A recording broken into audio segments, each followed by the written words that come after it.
You're watching Business Access TV. Business Access. Business Access. Business Access. Business Access. You are watching Business Access TV.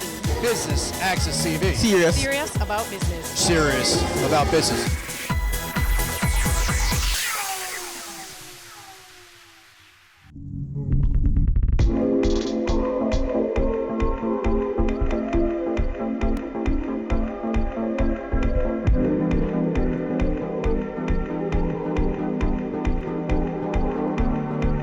Business Access TV welcomes you to the grand opening of Maison Chic's second location here at the Arden Emirates Plaza on Arden Road. I'm your host, Amita Prasadwe. Please stay tuned for highlights.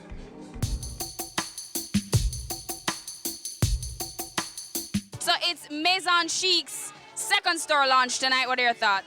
It's good because a lot of time I'm up this side and it's difficult for me to go all the way down that side to get something, so I can just come right here and run over to 212. That's my favorite. That's your favorite? That's my favorite.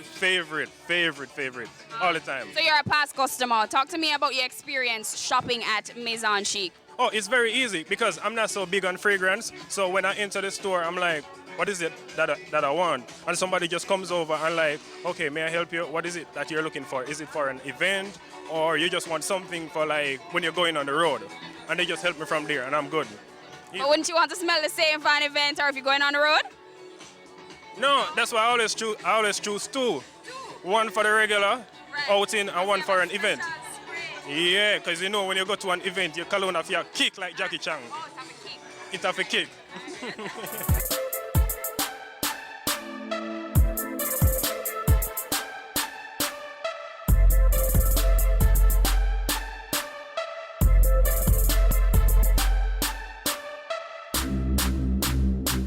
So welcome one and all.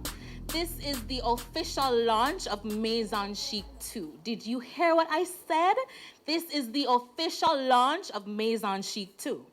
Maison Chic first opened its doors at the mini mall of Tropical Plaza, and now we're here at Arden Emirates, and this is our second location. We are a fragrance store that takes pride in providing our guests with the utmost respect, the utmost customer service that you can find anywhere. And don't forget that we are also licensed to bring all the brands that we carry. So we have brands like Carolina Herrera, Paco Rabanne, which like these are like top brands from right around the world, right? And our tagline is explore your outer senses and unleash yourself. This explains perfectly what we do and the experience that we bring to all our guests. Every single one is important. So whether it be that you purchase a fragrance that costs $2,000 or you purchase a fragrance that costs $80,000, it doesn't really matter to us. Just as long as you're supporting us, you deserve the best and the best customer service from right around the world, right across the board. For us, we always say in the fragrance world that fragrance is the ultimate accessory. So when you're smelling good, people tend to sometimes forget what you look like, right? Am I right? Yeah, everybody can testify to this.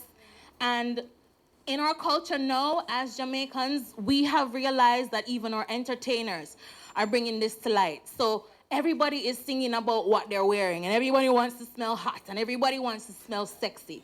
So, it's a very important thing. It's very important to what we do every day, like to keep yourself clean and to smell nice and to smell sexy is everybody's wish. And right now, I just want to say thank you to everyone that has come out tonight because this is a very important venture. We have struggled to help persons to understand that, hey, this is where we need to be. Like, you need to walk into a store and before you can even say hello, like customers are or attendants are greeting you.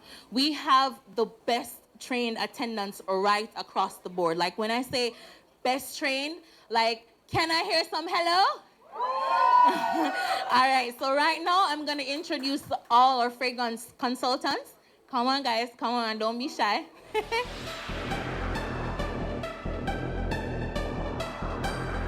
This is our team, and I'm proud to say that all of us here, we take pride in doing what we do. And it's all for you. And I want you to know my staff like by name. So from the end here, we have this is a very important night for Samantha because she actually manages this branch. So right here you have Samantha. And you have Celine. And from the staff of Maison Chic One, that's in Tropical Plaza, we have Cindy. And everybody know me, Pat Marie. And we have the ever so lovely, the girls them sugar digging. And we also have our newest edition, Ches. Give it up for Ches, everybody. So, with all that being said, I'm looking forward for everyone to continue supporting us. And this is a very important part of our program this evening. Now, everybody owns a smartphone. Now, I need y'all to take out your smartphones, please, right this moment. Yeah, it's already out. Now, y'all gonna go to Instagram. And it's at MAISONCHIC_JA. Right? Everybody has done that? Yeah, I see some people doing it. Thank you very much. Now follow us. Come to the store. Take pictures. Come and test. Because, guys, we provide testers for all our fragrances. So come and test. Don't be shy. It's a new age, people. And Maison Chic is bringing Jamaica to life with fragrances. Can I get an amen? Yeah. And, you know, we couldn't have such a great store without having great distributors, right? Yeah, so the people that take care of us, make sure we have the samples, make sure we have the gifts. And right now, I'm gonna call to, she's so smiling, I love her. We're gonna call to speak to us now, Marie, and she's our representative from Eurobrands. Thank you, darling. Hi, good evening, everyone. Hola. Very special welcome to the Panamanian Ambassador, the Panamanian Chief of Mission, and Mrs. Barrow. I am extremely pleased to have you guys here. Of course, you might, and all of you special guests invited. Guys, you know, it is very important for us to highlight how significant is in Jamaica to have a second branch for one of our clients. Maison Chic came to us maybe 2 years ago, but we have been in business for the past 6 years. You might be wondering what Eurobrands does. We have the license for brands such as Carolina Herrera, Paco Rabanne, Valentino, Nina Ricci, Antonio Banderas, Shakira, United Dreams, Jean Paul, Versace, and many. Trust me, our inventory is crazy. So you don't want to go in there. But what is important is I want you to realize that I did say license. What that means, you're probably wondering, do you need licenses to sell perfumes in Jamaica? You need license to sell perfumes, and I'm gonna tell you why. You wouldn't be able to enjoy that wonderful after work kind of, you know, we give you that value added that other companies, of course, cannot do. We not only give you the testers, but we are also empowering our staff. We give value added products, such as training for all the staff. And the reason why Maison Chic has the best training in the world is because we offer. We do that through our suppliers. Ana Maria Libertini is here from one of our suppliers, which is our main supplier. And we are very proud to have her here all the way. One of the things that I want you guys to realize is that all these efforts cannot be done without the team. Of course, my team is really busy tonight, and they're selling fragrances to all our clients, but I have Samantha here that is in charge of our marketing department. Anna is also here, that is our newest member of staff, and is in the administration department. One of the things that I want you guys to realize is that without the importance of the Jamaican market, we wouldn't be here. It is amazing for us to be able to see our clients prosper. So if any of you want to sell fragrances, so you know where to go. If you want to have it done well done. One of the things that I always say to my clients is, if it looks good, if it smells good, if it's good, we have it. If we don't have it, we are working on the license. And if we are not working on the license, it's because we don't think it will make sense in Jamaica. We are the best in the system right here. We are the best in the market.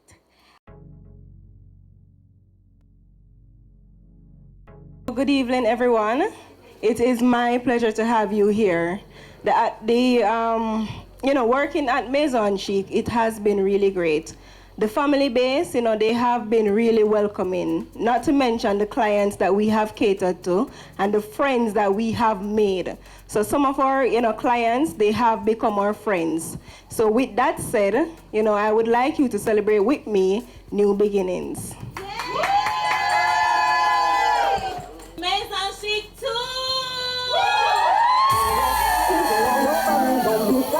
So guys, now for the important aspect of it. Now for the first part, you can go. Don't be don't pull another one, another one. Your eyes, they all over me. Don't be shy, take control of me. Get the vibe, it's gonna be lit tonight. No lie, not twice, pull another one. It's alright, I know what you want. The vibe is gonna be lit tonight. No lie,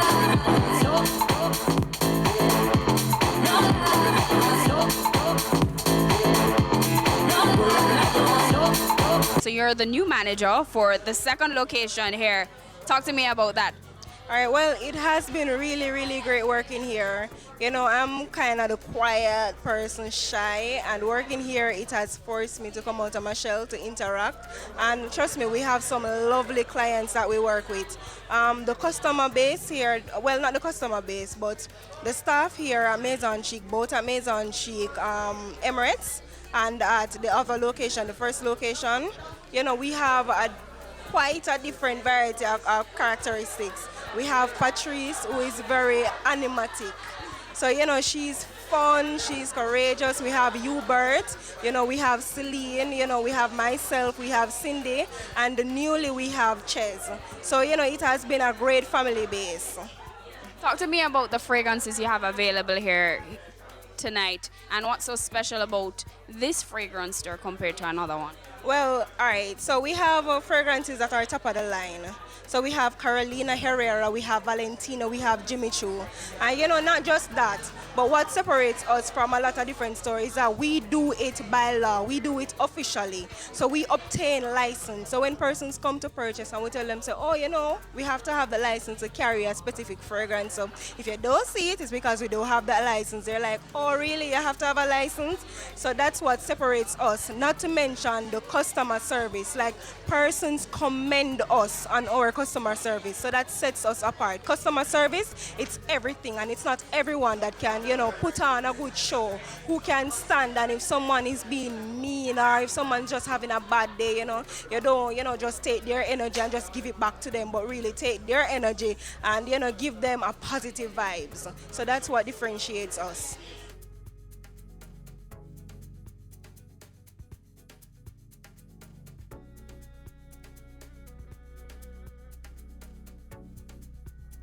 You're a customer here at Maison Chic. Talk to me about your favorite fragrance. Well, there are two of them here. First one for the designer would be Paco Rabanne Invictus, and that would be the Intense. And the second one would be from Bond Number 9, it would be Center of Peace. It's their second store. How does that make it easier for you to shop? Well, I work right here on the road, so I can just simply come by during my lunchtime if I feel the need to. However, I normally feel welcome in the Tropical Mall itself. What's so special about their service here? Customer service, you have to be big on customer service for you to attract certain customers, and that is one thing that they have captured. They have managed to capture customer service because it's very warm, very friendly, and believe you me, they are very experienced. They are knowledgeable about the fragrances as well. Talk to me about your experience so far. So far, it's been a wonderful experience. I've been enjoying every moment of this because it's something new, but I've been selling fragrance since I've arrived here. But it's easy because we actually study the fragrances that we sell, so we know what we are giving to the customers. So at the end of the day, we always please their wants and needs that they come to us about. So basically, I've been here for 2.5 to 3 weeks right now, and I've been savoring every moment. How was the training? Well, the training has been very educational. Yes, so they have been training us in ways that I didn't know that my nose could have reached those levels. I didn't know my nose had those skills because we have been learning new things. Why should people come out to the shop location here on Arden Road or the one in Tropical Plaza? Tropical is kind of a more established branch, but Arden has a lot of fragrances that maybe you will not find at Tropical right now, but it's a nice branch to come because they have varieties. And it's a new place, so they want it to be as much as Tropical itself because people actually know Tropical already.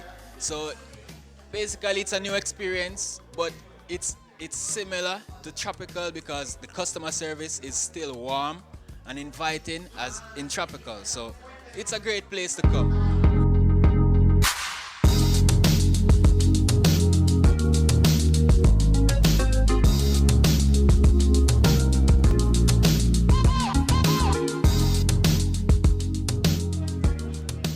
Thanks for joining us here at Maison Chic's second store opening right here in Arden Emirates Plaza. I've been your host, Amita Prasadweb, and you're watching Business Access TV, serious about business.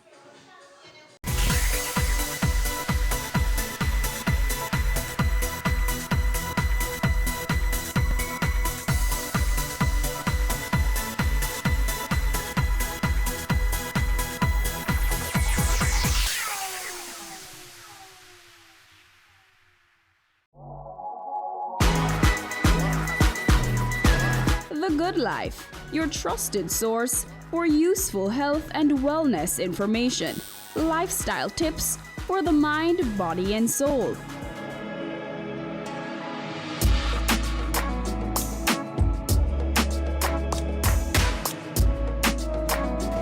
Tune in Tuesdays at 8:30 p.m. on Business Access TV. Cameo brings the creative industries to life. Highlighting creatives in different fields each week. Art. My life turns art. I breathe, I eat art. Fashion. Food. Without a customer, we're nothing but four walls. Music.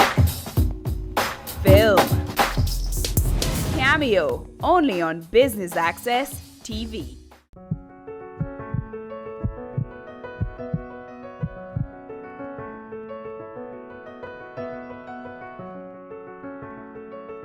It's arguably the most significant invention to come out of Jamaica in the last 2 decades. A medical doctor, a mechanical engineer, and a computer scientist used technology to develop a way to train heart surgeons across the globe more efficiently. The heart simulator developed at the UWI-Mona is now being used by several universities across the world to train surgeons. Professor Daniel Kaur, who worked on the project, says after shelving the first prototype and moving on to other projects, he and the other inventors involved received a call that would change everything.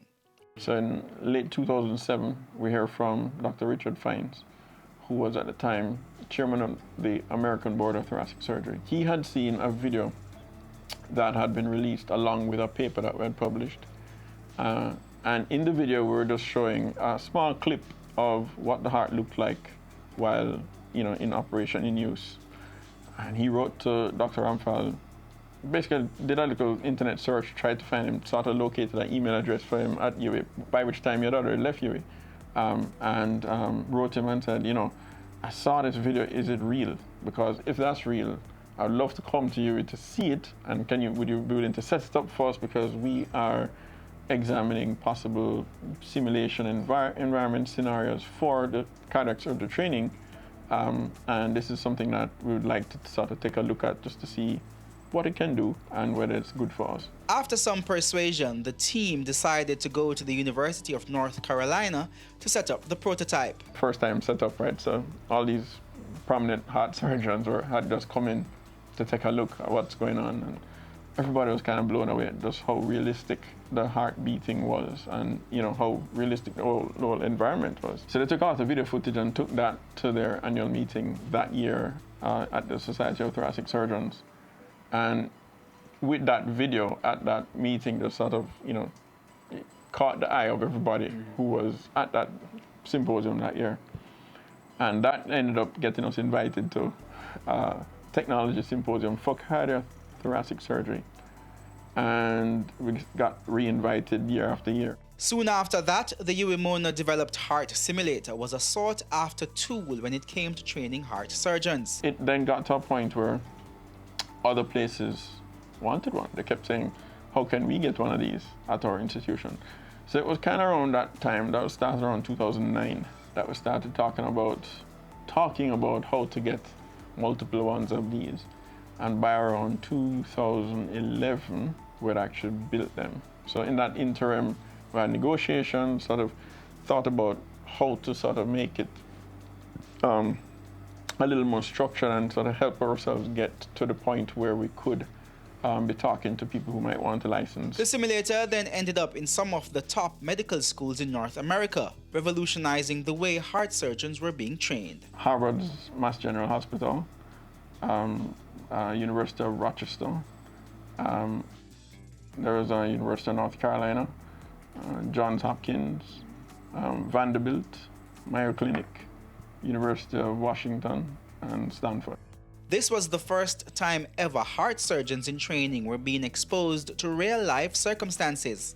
Kind of what I mentioned before, where you might have the pig's heart in a bowl, or I suppose if you're working with a cadaver, which is going to be realistic, but it's a dead person, but nothing where the heart is, or actually a live pig. That is the closest that you could come if you wanted to get a full-blown operating room scenario where you are standing around, there's a apparently living, beating heart, and you have to give the right instructions, and you have somebody controlling a pump, somebody controlling anesthesia, and then you have your partner in front and you're supposed to be giving the right instructions, and you're learning not just the specific procedures, but also the management of your team. The only way you could really reconstruct that without having a real patient on the table was a live pig. That was the closest you could come. So what our simulator was providing these guys with was a context in which they could reconstruct any scenario they wanted, when they wanted, at the time they wanted. So from the purpose of teaching, if today's lesson was to teach you something that hardly ever happened, they could make sure it's scheduled what's going to happen, because you could set the simulator up to deliver that. So for them, that was a great opportunity to change how training in cardiac surgery could work, right? And at the same time, you're getting this high fidelity model, right? So you're not putting any patients at risk. You have this model that looks real. It bleeds when you cut it. It has a pressure. It shows you a computer trace that looks like it's a real trace on a monitor. So for all intents and purposes, just because you set it up, it's not real. But for all intents and purposes, it looks like a patient on the table. The heart simulator has not only used technology to totally revolutionize the way heart surgeons are trained, but it is also helping to better equip surgeons to deal with real-life situations in real time. There are some well-rehearsed procedures, as in over time, they've developed some procedures to respond to a particular kind of emergency. But if you as a resident only get trained via the operating room, then the only scenarios that you become familiar with are the ones that you see.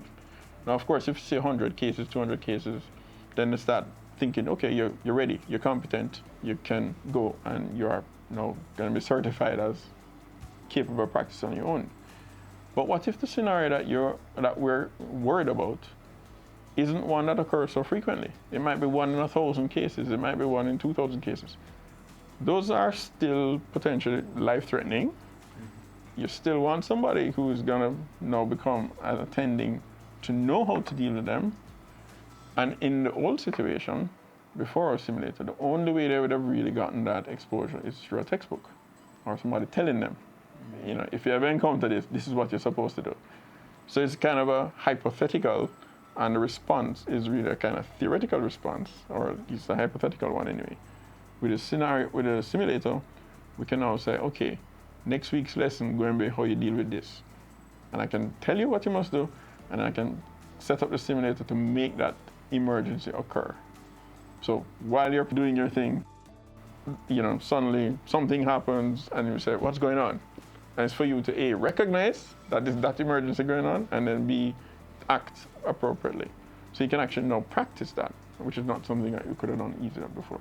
The HEART simulator is the first UE patent to be commercialized, and with the recent commitment from Finance Minister Dr. Nigel Clarke to pump more government resources into research and development, it is hoped that more patented inventions coming out of the University of the West Indies can be commercialized.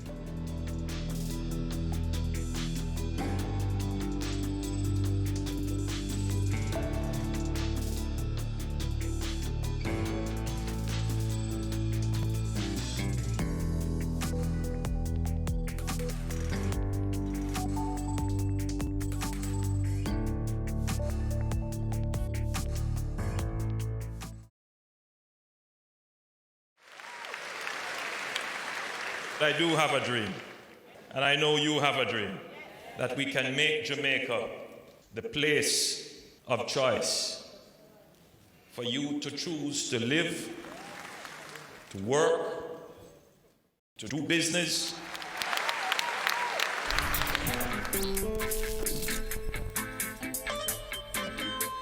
We are going for the Jamaica we want.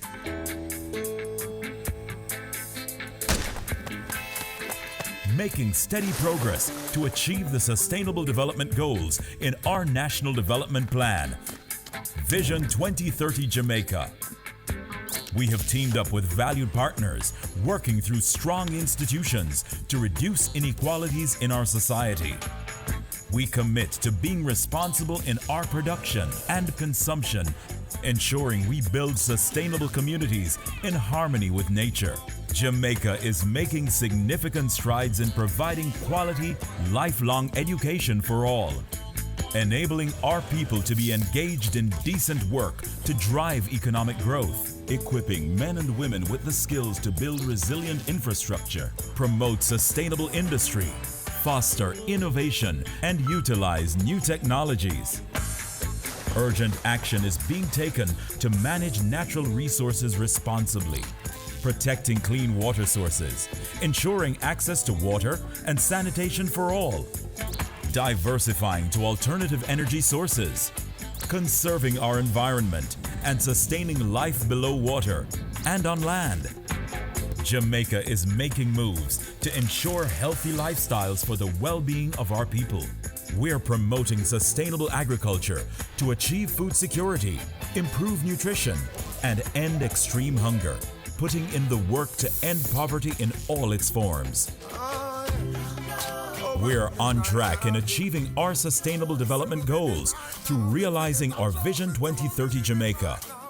We will leave no one behind. And I'm chilling right now, because we're winning right now.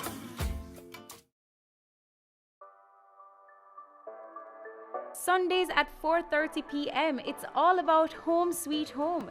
Get your half-hour dose of the business of real estate, from laws and concepts to reality, building, buying, or renting.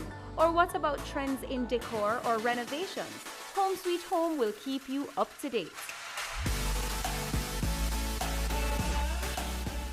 Have you seen it? It's BATV Live. Live streams of business news weekdays at 7:30 p.m. Stay on point Thursdays at 8 p.m. with our Business Current Affairs show, and Weekend Business Report Saturdays at 7:30 p.m. wherever you are. Log on to our Facebook page at Business Access TV or visit our website at batvja.com. Live and at your fingertips. Business Access TV. Serious about business.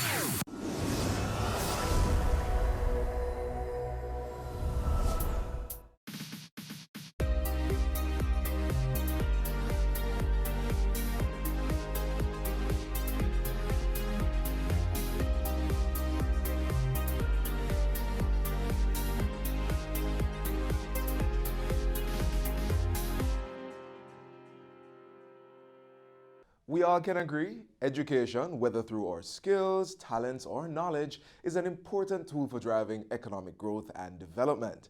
On today's program, we'll be visiting some educational institutions to see just how our nation, through the work of our nation's youth, will become the place of choice to live, work, raise families, do business, and as the Prime Minister adds, retire in paradise. Hi, I'm Theodore Henry. Welcome to another episode of your Jamaica Magazine. There's so much planned for you today, but first, let's catch up on the latest stories making the news. It's the 9th staging of the JIS Heritage Competition, and this year we're talking slavery and reparation. Entries are now open, so listen up. Primary and prep school students, this is what you should do. Imagine that you are one of the 7 national heroes. Make your case for Jamaica to be compensated for the effects of slavery. Submit using the application form on our website jis.gov.jm. Secondary students, the poster competition is for you. Submit your digital or illustrated posters to depict the theme Jamaica, a case for reparation. The photo competition is opened to tertiary students in accredited Jamaican institutions. Send us a photo also representing the theme Jamaica, a case for reparation. All entries should be submitted using the application form on the JIS website. For more information, contact 876-922-3590, extension 2137 or 2132. You may also email Heritage Essay, Heritage Poster, and Heritage Photo at jis.gov.jm. Deadline for entries is Monday, October 28th. Go ahead, express yourself in the JIS Heritage Competition 2019.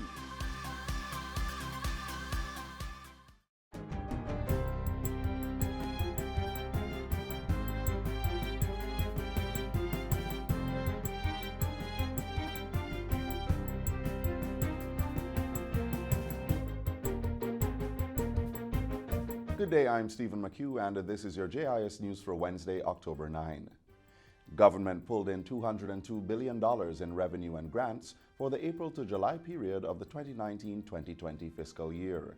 That's 2% higher than budgeted and 8.9% more than the corresponding period last year. The figures were revealed in the 2019-2020 Fiscal Policy Paper Interim Report for September, which was tabled during Tuesday's sitting of Parliament. The document revealed higher than targeted tax revenue, which stood at $179.8 billion, and non-tax revenue totaling $19.4 billion. Gains have been attributed to increases in international trade taxes, as well as revenue from production and consumption. However, capital revenue and grant collections recorded lower than anticipated numbers. The dip in the capital revenue was due mainly to lower than budgeted pay-as-you-earn targets. Slower than projected implementation of grant-related projects affected the grant collections target. In the meantime, the House of Representatives yesterday approved the first supplementary budget for the 2019-2020 fiscal year. The revised budget, which sees a $50.15 billion increase in spending, was passed during a sitting of the Public Administration and Appropriations Committee. Prime Minister Andrew Holness says government will be embarking on a routine infrastructure maintenance program. This, he says, will ensure that infrastructure failures don't take the state by surprise. Mr. Holness adds that the routine maintenance program will complement the now completed restructuring exercise with the International Monetary Fund. We are not just repairing the road, we are also changing the water mains, installing sewer where necessary or possible, and taking the time as well to install the fiber optics for telecommunications. Prime Minister Holness was speaking at the recent opening of a $12 million state-of-the-art ICT center at Penwood High School. The center is fully equipped with 42 new computers, audiovisual equipment, a 65-inch television, high-speed internet, and Wi-Fi. The Prime Minister, who is Member of Parliament for the area, committed to renovating the high school. Upgrades are to include the building of additional classrooms, as well as the rehabilitation of the auditorium, staff room, and general administrative facilities. I'm going to ensure that the program is placed on a fast track. But I know that the ministry's budget wouldn't be able to do it all. So I am going to mobilize some funds as well to support the government's effort. So it will be a joint venture. And we hope to have this done, and I see where we could actually start it early next year. In the meantime, Prime Minister Andrew Holness says government has begun the procurement process to acquire new water pipelines to service corporate area communities. Mr. Holness says the new mains will virtually eliminate the Kingston metropolitan area's water challenges. Government has allocated significant resources to replace the line, and we have started the procurement process for a new pipeline which will run from the 6 miles area, interconnect to that blue line that you're seeing coming along Mandela, and it will go all the way down to Spanish Town Road, onto North Street, and carry water all the way down to Sabina Park. Mr. Holness says the procurement process for more water trucks has also started. While those measures are underway, the Prime Minister has instructed the National Water Commission to divert and redistribute water to affected sections of the corporate area. The NWC has also been providing water tanks to vulnerable households. Still on water, residents of Top Hill and Retirement District in Malvern St. Elizabeth now have free access to the commodity following the opening of 2 water shops in the communities. St. Elizabeth is the latest parish to benefit under the government's initiative to construct water shops as a means of addressing shortage in parishes that traditionally suffer from severe drought conditions. The Top Hill facility was constructed at a cost of $8.9 million and serves over 1,500 residents in the community and its environs. The Retirement District water shop was built at a cost of $9.7 million and will benefit 3,000 residents. The facilities will each provide 16,000 gallons of purified water on a daily basis.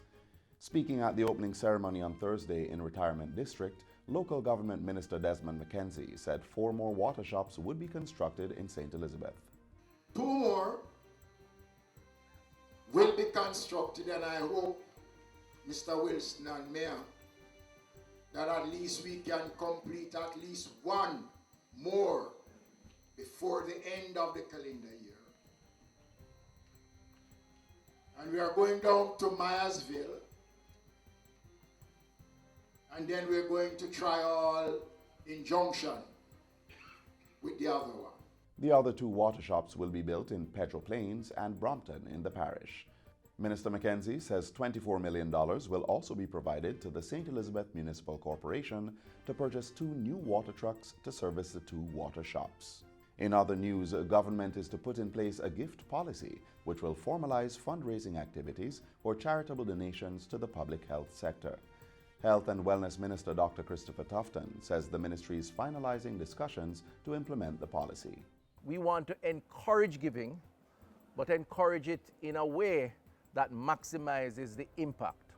So having the needs clearly specified, having a protocol for how you give, and to ensure that there's appropriate levels of transparency, accountability to giving back. Dr. Tufton was speaking at the recent handover of wheelchairs to the ministry and the Kingston Public Hospital. They were donated by the Wheelchair Foundation through local partners, the Rotary Club of St. Andrew and Skills Training Institute Operation Friendship. And that's it for JIS News Today. I'm Stephen McHugh. Thanks for watching.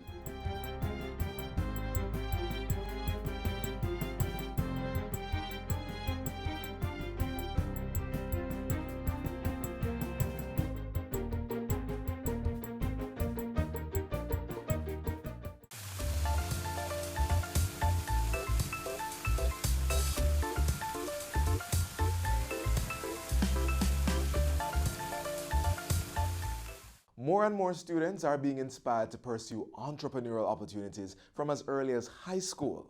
Let's see how the Junior Achievement Company of Entrepreneurs is accommodating our future business leaders.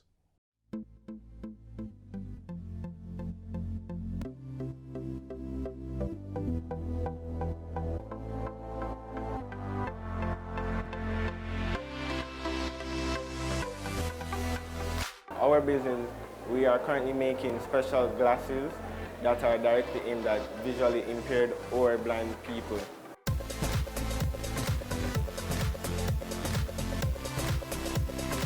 I am the treasurer of Humble Ground Planting Supplies, and these are my seeding trays. This is our first bag, one we made for feedback at school, and the children loved it.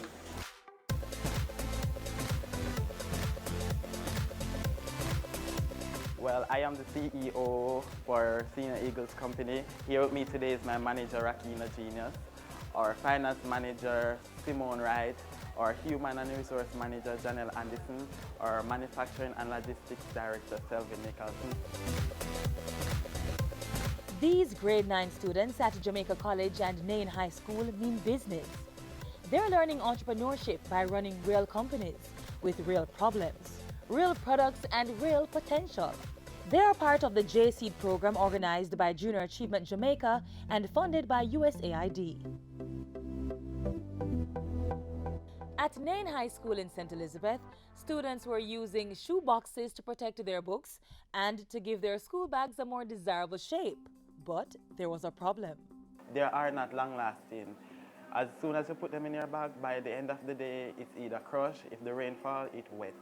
The Senior Eagles Company spotted a business opportunity and developed the drop-it-in internal bag casing made from recycled 5-gallon plastic bottles. They do a better job at protecting valuables and shaping school bags than shoe boxes. Here we have our manager dividing the jug into two halves when they're cutting the jug. This is our prototype, our work day while we were building the bag.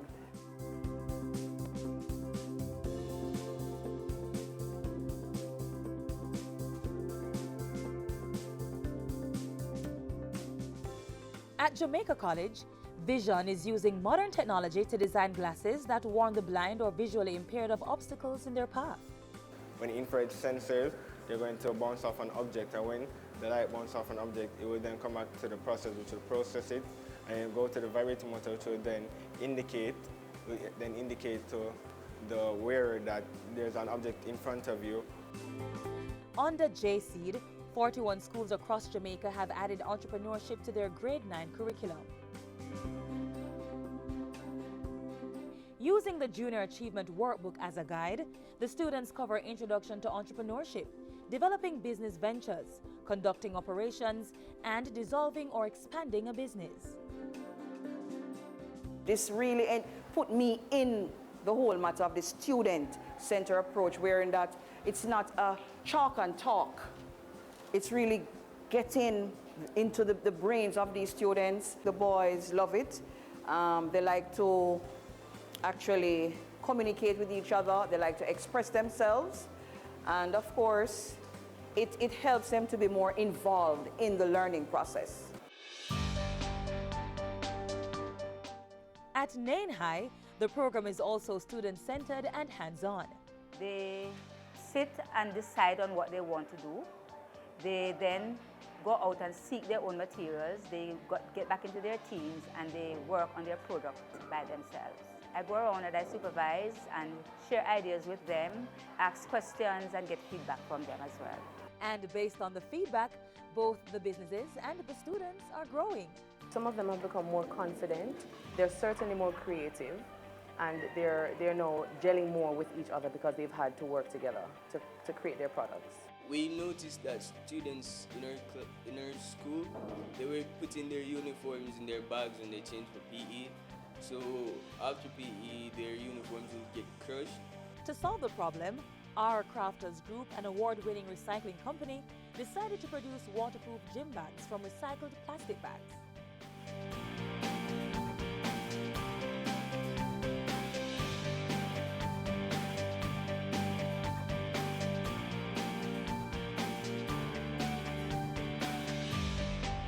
After we found the plastic, we washed them.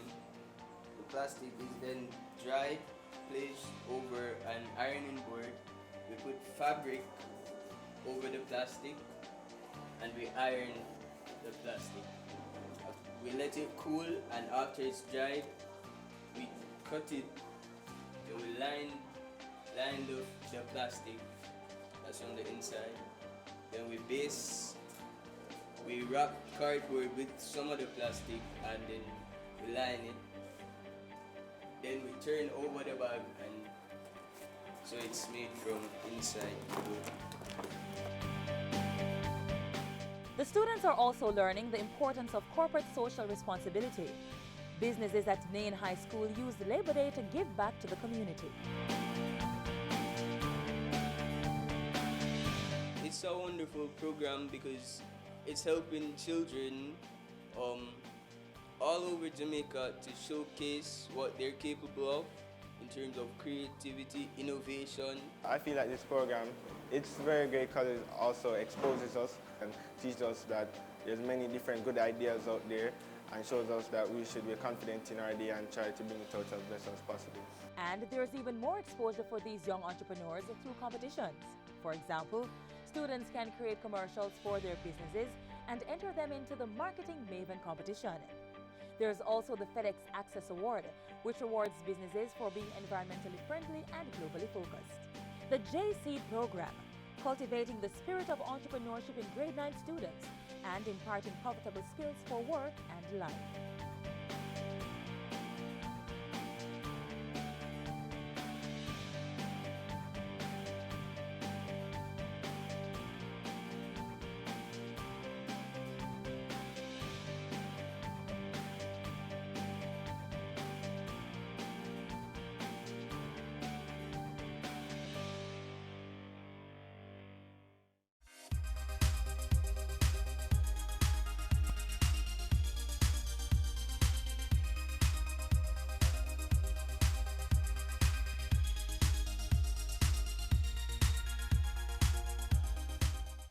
Watch as we share another area of youth development in which the government is heavily involved.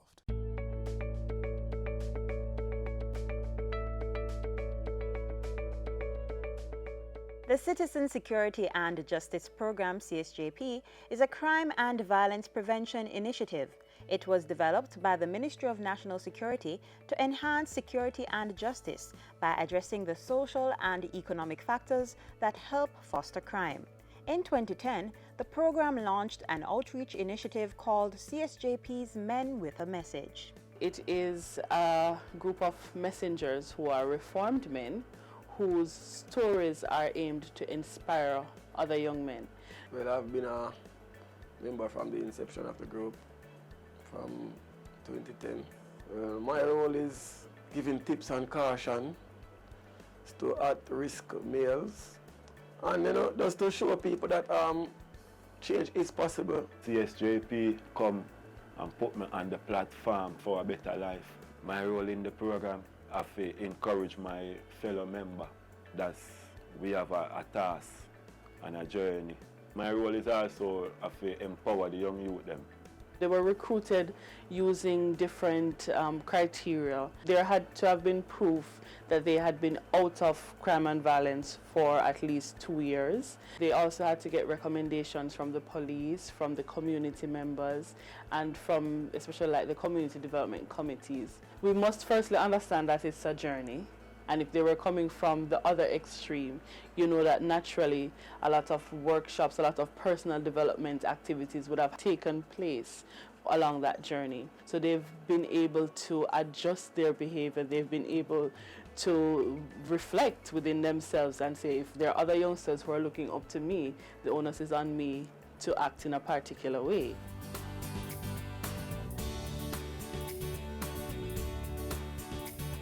My name is Derek Jones. I'm a member of Men with a Message. I was in Central Lockup for around a month. I was a part of the problem, robbing people, park and corner, defend ends and turf, till end up go out fall on the wrong side. When I first wake up in jail, I can't believe that I'm in jail I wake.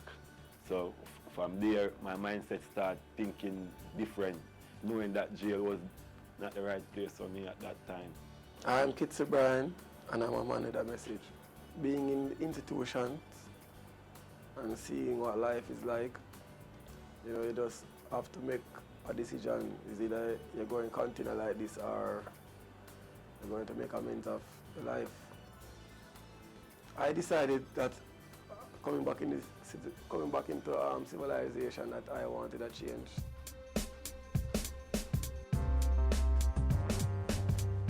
We definitely see where the Men with a Message initiative, I mean the CSJP on a whole, but also in particular the Men with a Message initiative, has been having significant impacts on the youngsters across this island. One such evidence is it being the demand that is there for the program for the young men to come and speak at the different schools. And not only have they been asked to come and speak, but there have been many calls for them to return. I remember a particular place, it was somewhere over in St. Andrew, but there was a young man there who said that he knew me before all of this, and you know, when I gave a message and I finished and the young man came, you know, he was crying, tears running down his face, and he was asking me that if I don't remember him, but honestly I didn't know him, but he said that he knew me from time before, and that he had loved the transformation. I can safely say that young man is a member of the National Institute, Engineering Institute, which is NTI. So to see that I was the person that inspired that, wow, that's great. They are representing a brand that is synonymous to peace building, a brand that is synonymous with law and order, right? So the Men with a Message are always expected to be good ambassadors of the program, of the CSJP, and of the Ministry of National Security, which is our parent ministry. Don't follow a friend or not when I have nowhere going. Badness is madness. Stay in school. Garvey teach with that anywhere we go. Read something before we reach. Even if we sit down and waiting on the people, we need to read something. Read a book, and you would see the difference between you and the man when I read. Favored, preferred, prepared mind.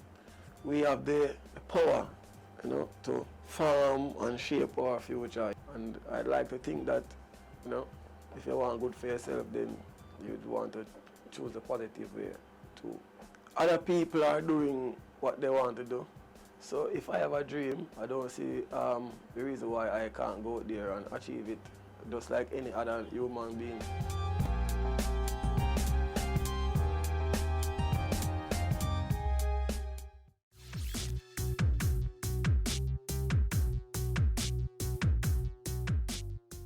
We've been on the topic of improved educational opportunities, and we continue our focus with even more initiatives that our government has spearheaded in the hopes of boosting our education sector.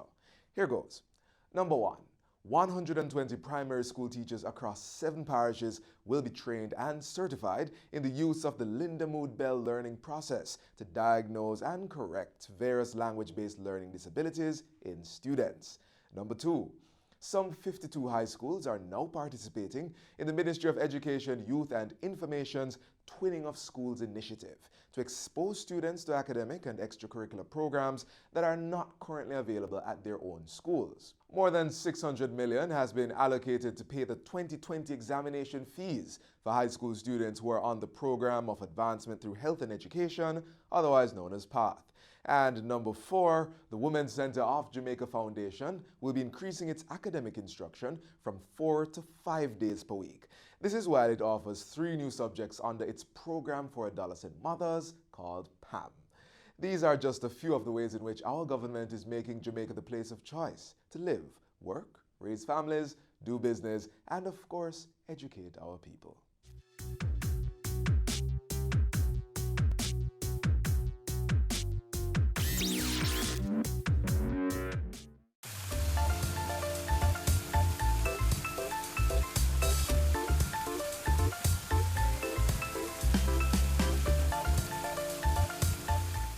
Our children need all the help they can to prepare for the Primary Exit Profile PEP exams. One sure way of getting them ahead of the curve is a new PEP Tutor app. And guess what? It's FREE free. What I liked about the app is that it helped students to understand basics in different subject areas. I found it wonderful because it helped me in my language arts, it helped me to pass my exam.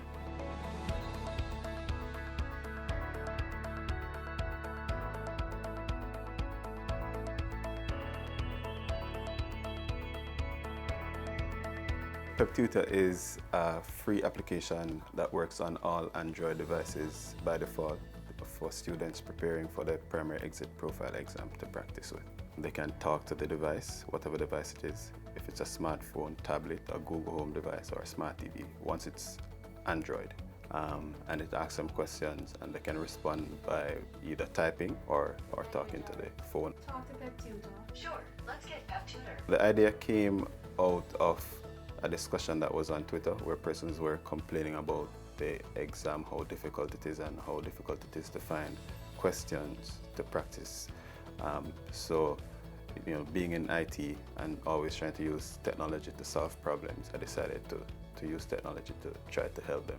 Currently we have science, mathematics and language arts, and we're working on adding social studies and the ability questions.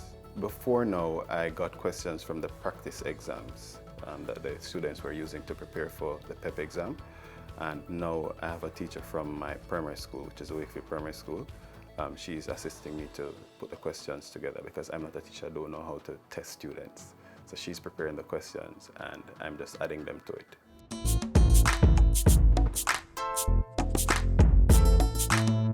The app works by simply asking the students questions, and it asks multiple choice questions and short answer questions. So if a parent can sit and go through the questions with the student, if the answer that is provided by the student is incorrect, the app will tell the student that the answer is incorrect and tell them which one is correct or which answer is a correct answer. It doesn't show you how to work out the questions. So if it's a maths question and it says 2 + 3 is 5, it won't show you how to add 2 and 3, but it tells you that the answer is 5 and whatever answer you gave is incorrect. Just like any other exam, is to keep the students practicing constantly. You don't want to wait until the last minute, and put them under additional stress and pressure. So from September, or even before, during whatever holidays, to have the students, go through the different subject areas, sit with them on the weekends, and help them to get prepared. The PEP app will definitely assist students right across the board, whether they're rich, poor, or whether they're in the country or in town, getting better results in the PEP exams. I believe the PepTutor app will assist in us achieving our Vision 2030 goal by making access to education a lot easier for students, whether in Kingston or whether in urban or rural areas. And I think, by utilizing technology, will make learning more fun for students, and they will eventually do better.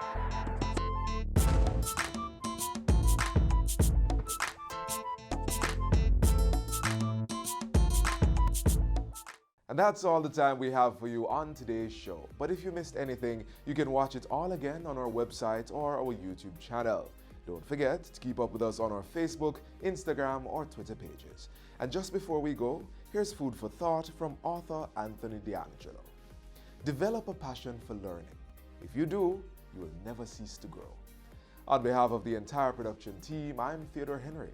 Do take care.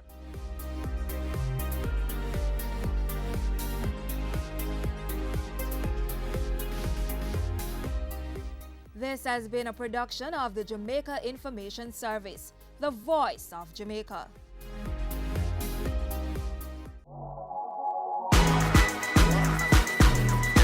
The Good Life, your trusted source for useful health and wellness information, lifestyle tips for the mind, body, and soul.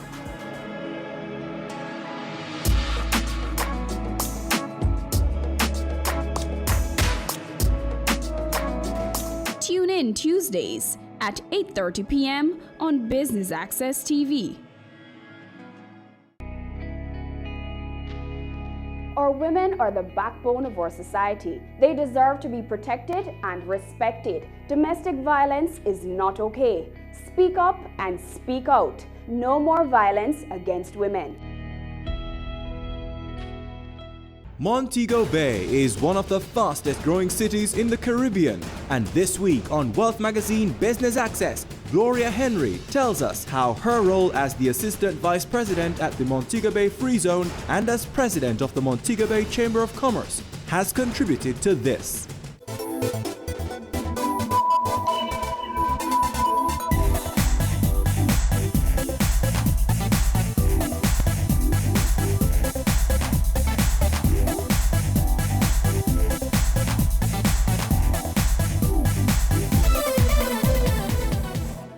I'm Gloria Henry, Assistant Vice President with the Port Authority of Jamaica with responsibility for the Montego Bay Free Zone, and I'm also President of the Montego Bay Chamber of Commerce and Industry.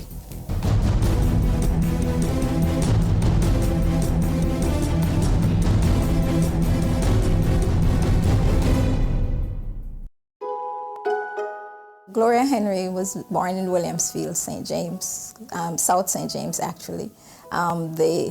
Part of a family of 9 children who was really shaped in a rural setting with a very urban mindset.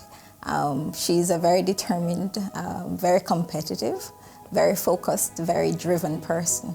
And those are characteristics that have been built up over the years, mainly coming from her childhood. So my childhood was very simple, a very simple one. 9 children from my parents. I was in the middle. 5 older siblings, 3 younger siblings.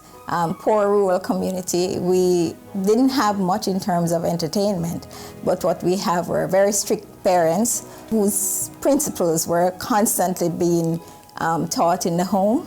Principles of discipline, honesty, hard work, education. We didn't have television, but we were taught to read, and we had to actually be involved in like a school setting in the home. So my father, on a Sunday evening when most children were out playing, we had to read the Bible, and we had to, explain what we understood, what we learned from reading. We were taught to help one another, to be involved in one another's lives. So the older siblings would take care of the younger ones, and when it was my turn, I had to take care of the younger ones, of course. And my parents weren't rich, actually they were poor, but we didn't know that because there was so much love and there was so much, we were taught to be satisfied with whatever was provided and to be creative in satisfying our needs. So we weren't taught to be excessive or to desire what we didn't have, basically. So my primary education, I had that at Buckingham All-Age School, which was like 2 miles away from home. So very early, it was stressful. You had to walk 2 miles to get to school every day and back. And it was one of those settings. I went to school when I was 6 years old, so I didn't have basic school. But by the time I got to school, I could read because we were, as I said, the older ones would teach, and my father as well. So I could read, so it wasn't difficult. It was one of those rural schools where there weren't a lot of resources, but at that time, the demand, I suppose, wasn't like it is now. It was really a very simple environment where you went to school and you learned whatever the teachers taught you. It was a respectful environment. Your teachers were like the gods. They were in charge. It was a community where you were taught to respect the elders, to have good manners, and anything that they told you, that pretty much was what you accepted. It was, I would say, like most rural communities, a very difficult one. There was much exposure, except for those persons who had left and come back, so whatever they told you pretty much was what you hang on to. But very early in those years, I started having a vision. Even though I didn't leave the community until I was 11 years old, I still had a vision as to where I wanted to go. I certainly knew that I didn't want to stay there. I wanted more. And that more was kind of a vision that I created for myself.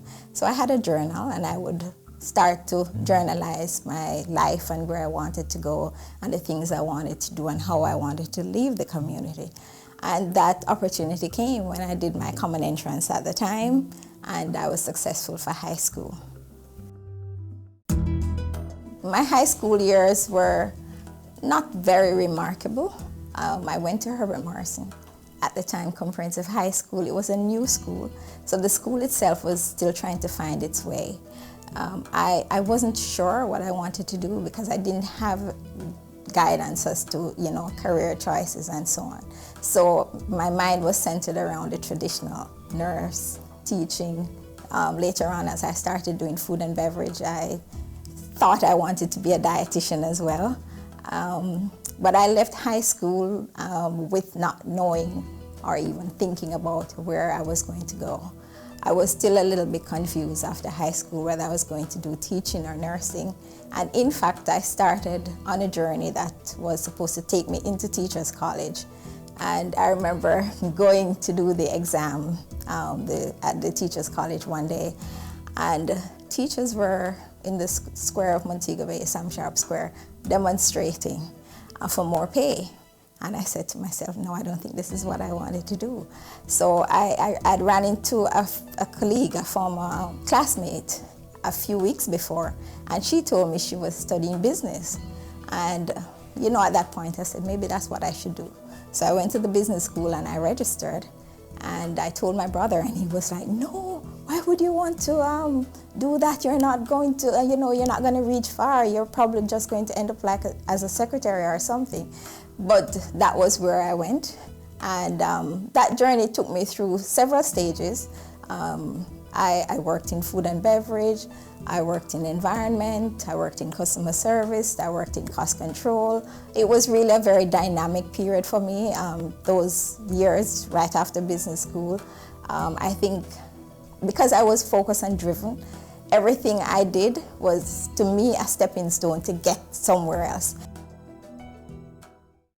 I've always seen my job as not in a box, but part of a bigger picture of, providing wealth and satisfaction for the people that I serve.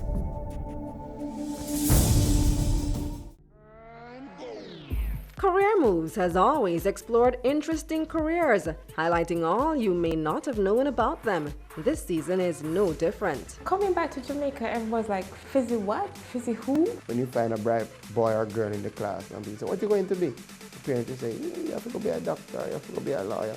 Nobody says you have to go be a politician. Let me see your hands! Tune in Tuesdays at 8 p.m. on Business Access TV. Violence is bad. Violence against our innocent little children is terrible. Pretending not to notice when we know or suspect that a child is suffering is awful and morally wrong. In the words of the great Nelson Mandela, there can be no keener realization of a nation's soul than the way in which it treats its children. Think about that for a second. I have a voice. It's one of my gifts. I intend to use it on behalf of our children. No more violence against our children. Make your move to stop violence against our children right now. No more. No more. No more.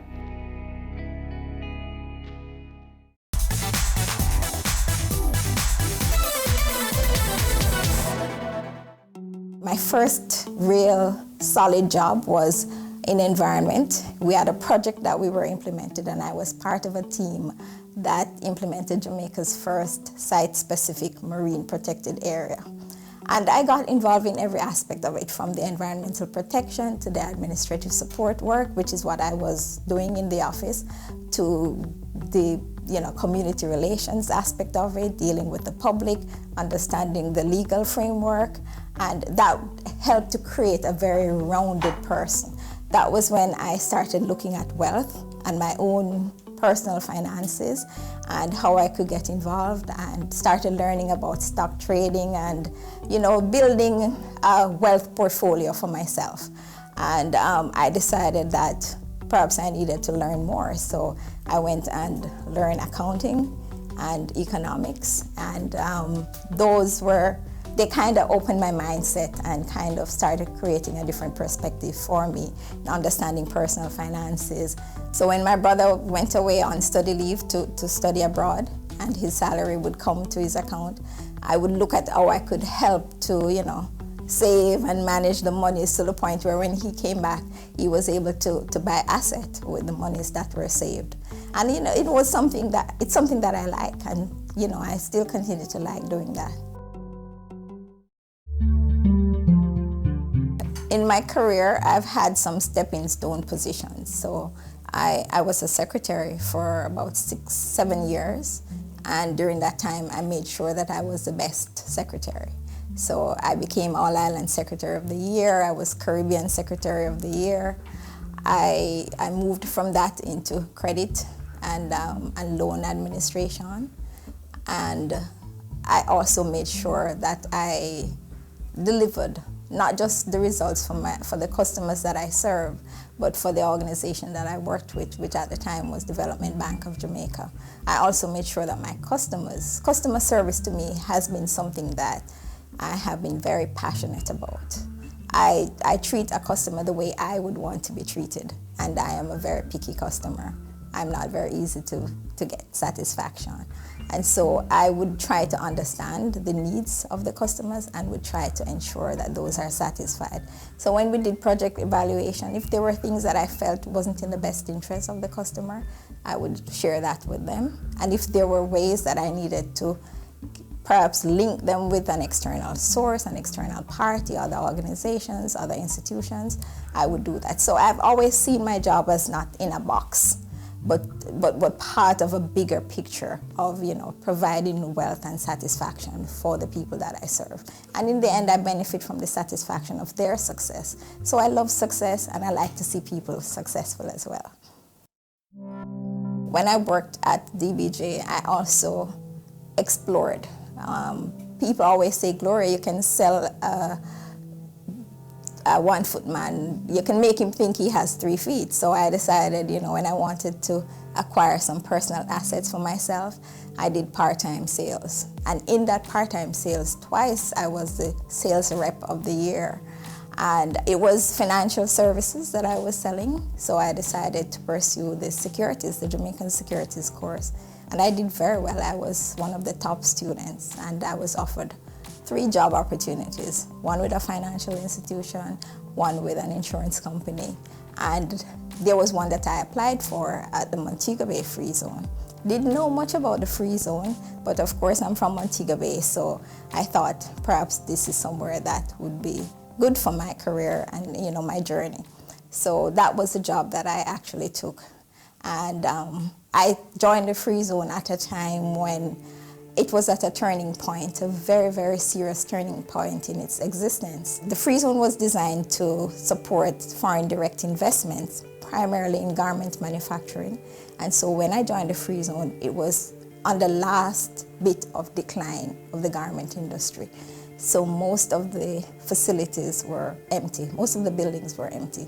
In some respects, the factory side was about 28% occupied.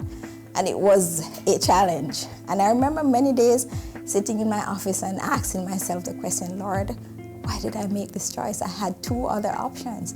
Why did I make this choice? There has to be a bigger purpose. And, some of those faith-based and, the determination and, my mother's principles that she ingrained in me, the faith and the trust and all of that. Of course, I had to call on that many times. It was challenging, but one of the things that kept me going was seeing the number of persons that could be employed and the value of the business that Jamaica could extract from the business process outsourcing industry. And right away we got to work. I had very good leadership at the Port Authority, as well as our board of directors, and they were very, they were very cognizant of the need of the contribution that the industry could make. And we got to work on supporting and building out an infrastructure that could support the growth of the business process industry. It was also on the eve of the dismantling of the telecom monopoly. Although to some respect we had a monopoly, in the free zone up to 2012. But that did not inhibit us from growing and from improving the business. I tried to understand every aspect of it, from the aspect of serving the stakeholders, which would be the customers and their employees, to the legal and regulatory requirements that was necessary to grow the business, to the customer's business and their end-to-end deliveries that they have to meet for their customers, to the market conditions that are required, and the different markets in which they serve. And that helped us to not just work with the customers to grow the business, but to continue to create the enabling environment, to create the linkages with external providers, to create the kind of policies that would help them to grow and to work with different sectors to grow the industry. I think the most phenomenal achievement for the free zone to date has been the employee growth. So within the free zone, we have moved employment from over 2,800 to over 8,400 at the end of last year. And that is just within the free zone, because we've had many customers that have migrated, some into private sector developments, who are also growing their employment. So that to me has been the most phenomenal experience. The other phenomenal experience is the growth in foreign exchange earnings. Of course, they are, complementary. There's a correlation between employment growth, of course, and foreign exchange earnings, because it means that more businesses are coming into Jamaica. That has been phenomenal as well, moving within the free zone from a little over 13 million to $133+ million at the end of last year. I have been part of the Montego Bay Chamber of Commerce for 12 years, I believe. I became a director, I think, when Lloyd B. Smith was president, and I have been working with the Chamber since then, supporting the growth and of course development of the community of Montego Bay. I live in Montego Bay, and as you know, Montego Bay is the fastest growing economic corridor in Jamaica, and the Chamber of Commerce sits in the heart of supporting that enabling environment for growth and development of the community. So we have been involved in lobbying for a number of the supporting infrastructure, from road development to the Montego Bay Convention Center, to supporting services such as the Company's Office, Firearm Licensing Authority, various supporting agencies to continue to support the growth of Montego Bay. I've worked with various presidents prior to my becoming president 2 years ago. Since I have been president, I've been working with a very dynamic board. I must say that I have a board of very accomplished, successful business persons in Montego Bay, and we're passionate about the continued growth of Montego Bay. One of the issues that we have been focusing on is really the cleaning up of downtown Montego Bay. And so we launched the Maimo Bay campaign, which has been involved in supporting the cleanup of the physical infrastructure and instilling pride in the residents and the citizens of Montego Bay. But very importantly, we have seen the impact, well, even though anecdotally, we've seen the impact of crime on the community. And our major project now is one where we're engaged with the University of the West Indies, Western Jamaica campus, to develop a crime study, a study that is focused on the serious issue of crime and the effects on the community. It will look at how crime affects the community, but very importantly, it will measure the impact on GDP, and that has wider implications for Jamaica. And we believe that study will guide us into more focused and targeted community renewal projects, crime fighting strategies, and just dealing with that monstrous problem of crime. The Chamber is also involved in keeping the social fabric of Montego Bay together. So we have a number of social events as well, fundraising events as well, and we are also focused on bringing in investments into Jamaica. So we have worked with the members of the Chinese community, members of the Indian community, various investment partners to continue to bring investments into Montego Bay. For me, at the Chamber, one of the things that I believe that I will count as success is really getting the institutional strengthening of the chamber itself as a body, because it needs to have a very robust, resilient, and dynamic body that can bring all of the forces together in the community and be able to access funding and, to undertake the different projects. The chamber is a non-profit organization, and our funding comes primarily from subscription, but that is not enough to undertake the mammoth responsibility that the chamber has. So we have, under my presidency, we have revised the Constitution. We have putting in various administrative supporting processes at the chamber. We've managed to get funding since then. We've got funding from the Tourism Enhancement Fund to help us with the crime study and the Miami Bay project. And we are building a platform. That is a legacy that I'm happy to leave behind. We're building a platform for Invest Montego Bay, which will connect business people in Montego Bay, investors, developers, with investors from overseas.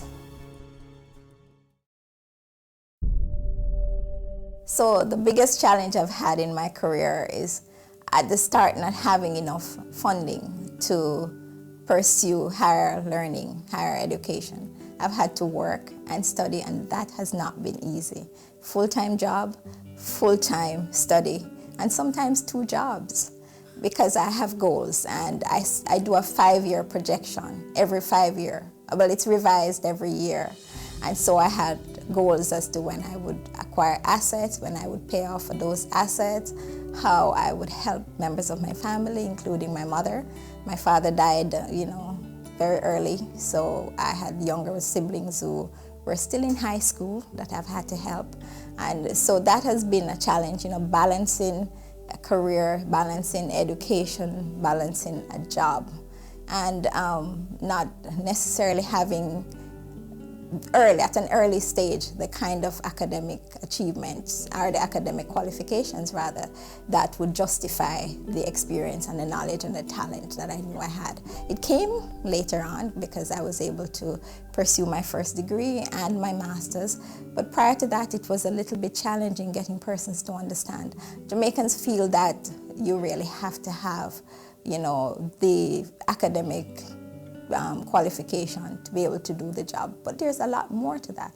There's the attitude, there's the talent, there's the interest, there's the desire, there's the passion. Fortunately, I'm in an industry where that is being borne out day by day, an industry where being able to perform is not measured by your academic qualification. And I have absolutely nothing against academic qualification. Because one of the things that I did was ensure that my daughter's education would be financed once she was ready to go to university. Having gone through the struggles myself, I ensured that a foundation was laid for her so that she wouldn't have to go through that kind of struggle. I'm ruthless when it comes to delivering results, and I accept basically no excuse. I believe if there's a way to get something done, we should find that way. Caring Hands Season 3 continues to effect change in a changing environment. Many of us were raised by grandmothers, right? So, we know the wisdom that these people have. Going beyond business. The little leaders of today are our leaders of tomorrow. And with the proper education, we'll have very good leadership coming from that. That's Season 3 of Caring Hands, creating change and shaping lives, every Sunday at 5:30 p.m. on Business Access TV. The Good Life, your trusted source for useful health and wellness information, lifestyle tips for the mind, body, and soul.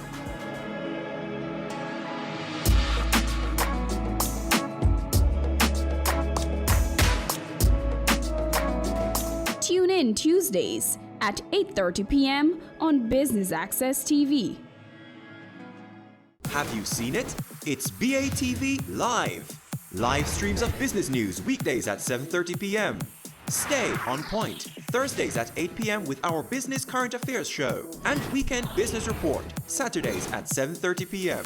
wherever you are. Log on to our Facebook page at Business Access TV or visit our website at batvja.com. Live and at your fingertips. Business Access TV. Serious about business.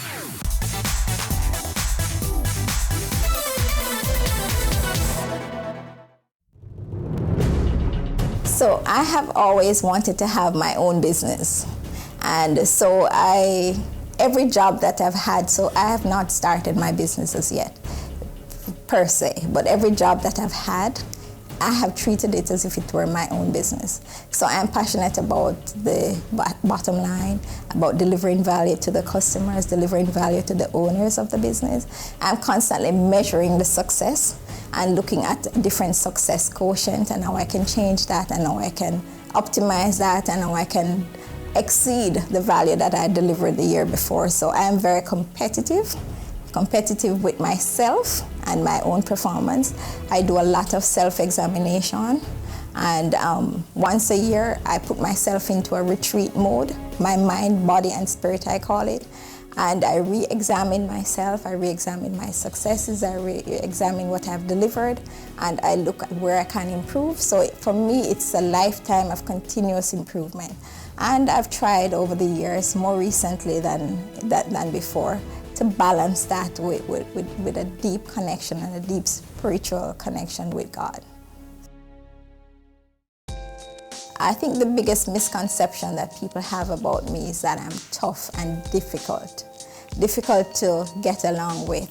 I'm ruthless when it comes to delivering results, and I accept basically no excuse. I believe if there's a way to get something done, we should find that way and get it done. So persons who work with me, whether it's a voluntary effort or an effort for pay, they know that about me, that if I say something is to be delivered and it can be delivered, it should be delivered. I'm very uncompromising when it comes to quality and excellence, because those are some of the hallmarks that I use as measurement. So, as I say, I'm ruthless when it comes to success and delivering results, because I think that if a way can be found, there should be no excuse. I don't make excuses, and I don't believe in making excuses. So I actually started a charitable organization that raised funds for the Cornwall Regional Hospital. We actually created visibility around the need for proper equipment for cancer care in Jamaica. And we were very instrumental in getting interest from not just in Jamaica, but within the diaspora to help, and the attention and support of the government, the National Health Fund, which eventually bought a linear accelerator for Cornwall Regional Hospital. We raised the first set of seed funding that could help the hospital in purchasing the linear accelerator. And we're continuing with that foundation towards cancer care. I've had many relatives, including my father, who have died from cancer, and I've seen the devastation that cancer can have on the family and on the patient themselves, because the machines that we have in Jamaica up to date that treat patients for cancer are really very obsolete and outdated. And having learned that, I decided that was one of the projects that I would give my attention. And to date, we've managed to put together a group of persons who have helped, and we will continue to help to create visibility and to help persons who are unable to afford cancer care in Jamaica.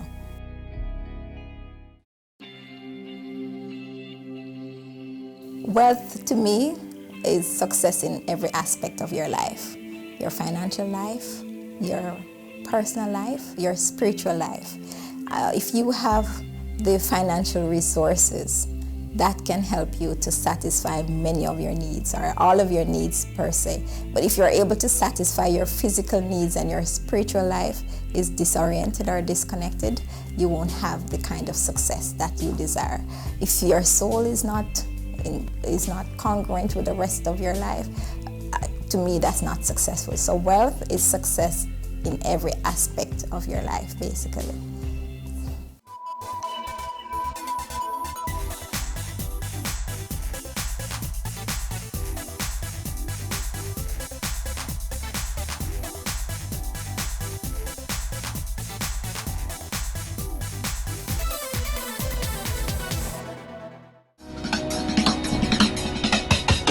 Cameo brings the creative industries to life. Highlighting creatives in different fields each week. Art. My life surrounds art. I breathe, I eat art. Fashion. Food. Without a customer, we're nothing but four walls. Music. Film. Cameo, only on Business Access TV.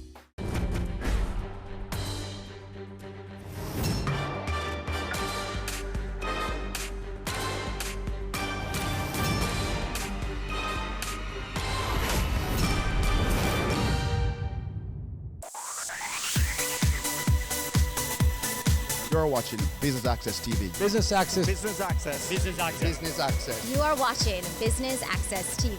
Business Access TV. Serious about business. Serious about business.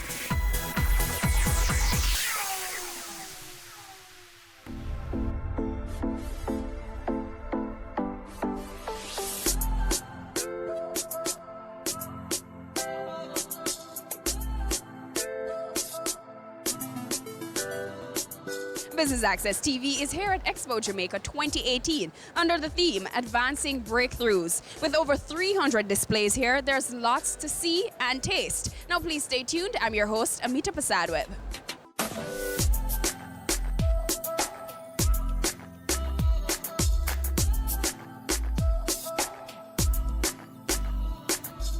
The Wisynco Group has always been a support of the Expo Jamaica. We have participated from inception. However, this year, being the fact that we are now a listed company on the stock exchange, and given the growth of the Expo, we have decided that we would have partnered with the JMA Expo Association, because we are a strong Jamaica manufacturing company and we support the industry, the manufacturing sector, and as such we decided to be a major partner this year. Wisynco, being a major manufacturer, will always support them SMEs, right? SMEs are employers of the largest group of people in this country. And without the small and medium-sized enterprises, the economy will not grow. So based on that effort, we decided that we are and will always support the SMEs. The JMA and the JEA are two iconic institutions here in Jamaica. And these institutions are mainly lobbying institutions, lobbying the government for, pushing the manufacturing sectors and pushing the exporters. So what you find is that over the years, we have been conflicting in what we do as association. And as such, discussion has been held over the last few years that it would have been best for us to merge entities so that we could have a better and stronger voice in lobbying.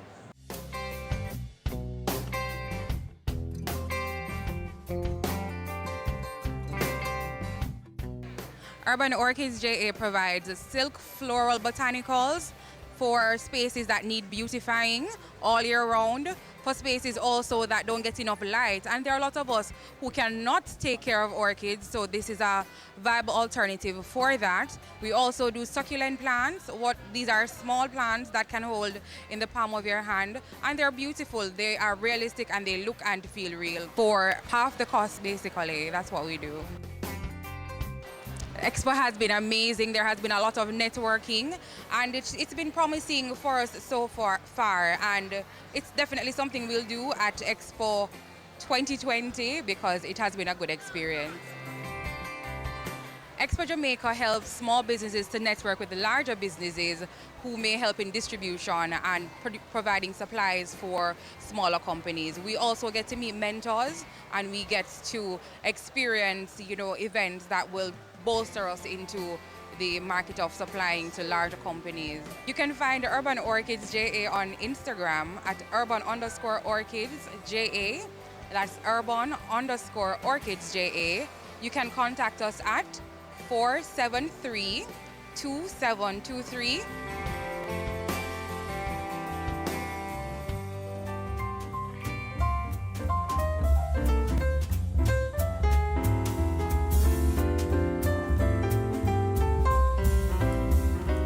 you've been a part of Nationals Bold One. Just tell me how that has helped your business to kind of launch off, and how has that boost your business?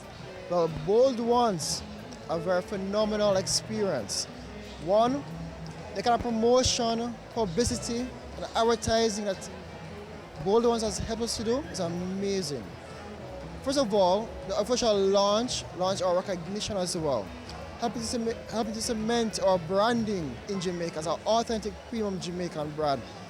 On 2 of national trucks is our logo and our products, and has allowed persons to actually see our products even better. So it has increased our visibility. And this expo is amazing. The amount of interest, the amount of people wanting to meet us, know about us, we can't pay for this. The Bold Ones has helped us tremendously. And of course, the advice I've gotten from Mr. Butch Henderson himself, by listening to him speak about small businesses growing and their pains, of course. And we welcome anybody to be a Bold One as well. All right, tell us a little bit about your company. All right, so Shavot International was formed in 2014. We employ over 20 people from the inner city community of Winterspen, Spanish Town or GC Foster. And we also produce all natural, authentic, premium Jamaican products. From herbal teas, the cinnamon, the cerasee, the peppermint, the turmeric, your ginger, and the sauce up, and your moringa, and the sauce up moringa, to our very fine, the punch and a kick. Scotch bonnet, pepper powder, scallion powder, thyme powder, and our famous Jamaican black castor oil, and Jamaican black castor with moringa oil. All can be found in Fontana's, all beauty stores, as well as all major retail outlets. From the General Foods, to the General ones, to the shoe shops, the Progressive, the Shoppers Fairs, all to the Highlows and the Mega Marts.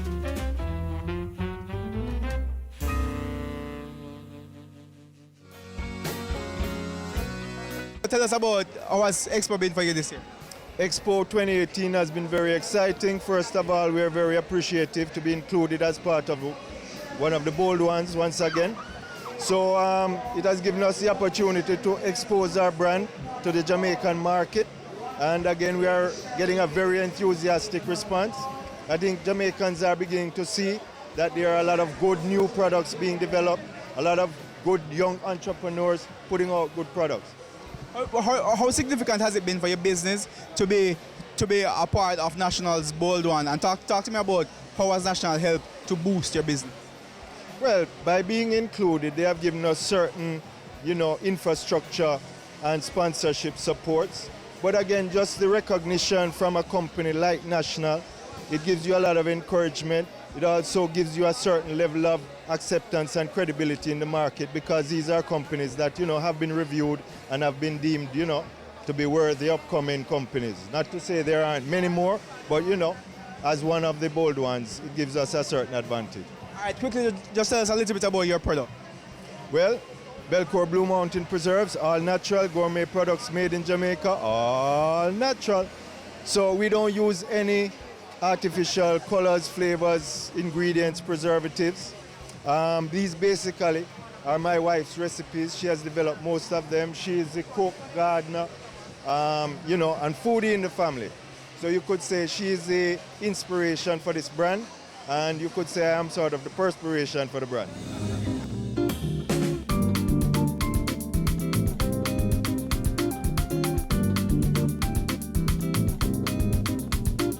Tell us a little bit about how has Expo been for you so far this year? This year has been very good. In fact, this year is our year in that we have now entered a number of export markets. We're in the UK market. We've gone into the US in Atlanta. And coming here, we've had an order for the Canadian market. So it has been a good year. How important is the platform that National is giving you, National Baking Company, to your business's success? Very important in that it has provided us with a great deal of exposure, both locally and internationally. We're focusing on our local herb, lemongrass. And what we do is to make a line of skincare aromatherapy products using the essential oil. So we grow our own farm, extract our own oil, and we use that to create our premium products. Nature's Goodies, we're a group of farmers that produce, procure, and process all natural food and vegetables.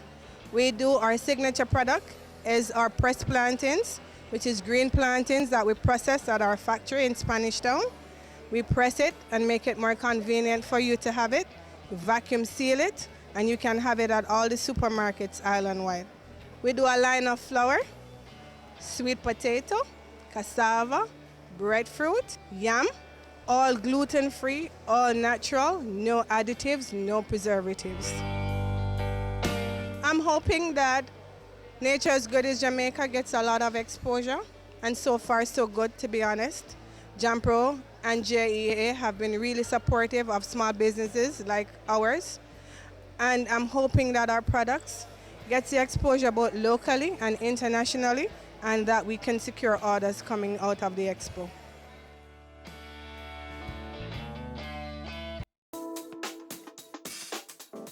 I think Expo in general helped to expose and to market the domestic manufacturers. Today we're proud to be part of it, not only for the benefits that we will achieve as a company, but also for the promotion of the institution, the Jamaica Manufacturing and Export Association, that actually develop and promote this expo, but equally also for Jamaica. So we can showcase to Jamaica and to the world some of the good things that are taking place in the manufacturing industry here in Jamaica. We in general believe it's a great idea for both institutions to merge. Start with the fact that what JMA then promoted was primarily manufacturing, may it be in the construction industry, in the agriculture industry, in processing, or just about every industry. And what JEA obviously promotes is export, the export of the same product. So a merger of both only expand the organization, create great opportunities for export and manufacturing to consolidate and work as one in order to achieve the greater benefits of both production and export. Finally, not only will the merger promote greater production and export, but also in terms of both institutions, we should begin to realize more efficiency and, of course, some level of savings from the merger.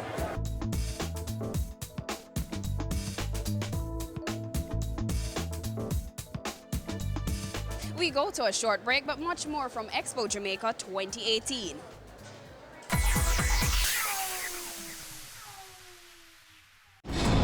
We are back with another exciting, innovative, and inspiring season.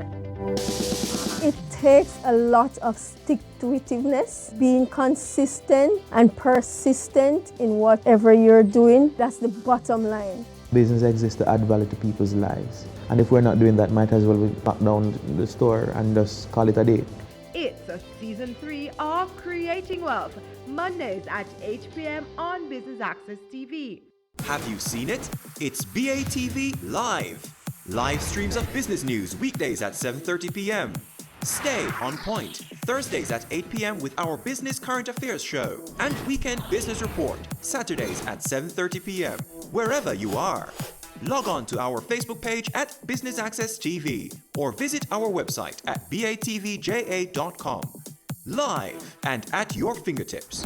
Business Access TV. Serious about business. Violence against women is a violation of human rights. Its impact ranges from immediate to long-term physical, mental, and sexual consequences, sometimes resulting in death. It negatively impacts women's general well-being and can prevent us from fully participating in society. Be a better human being. No more violence against women. No more.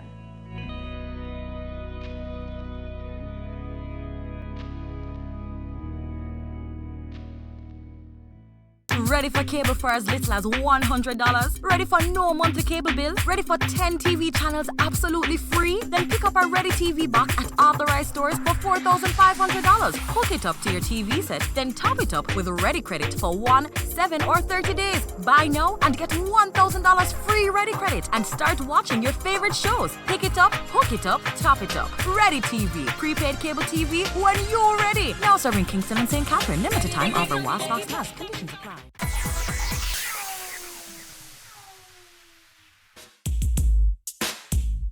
Welcome back to Business Access TV's coverage of Expo Jamaica 2018 right here at the National Arena.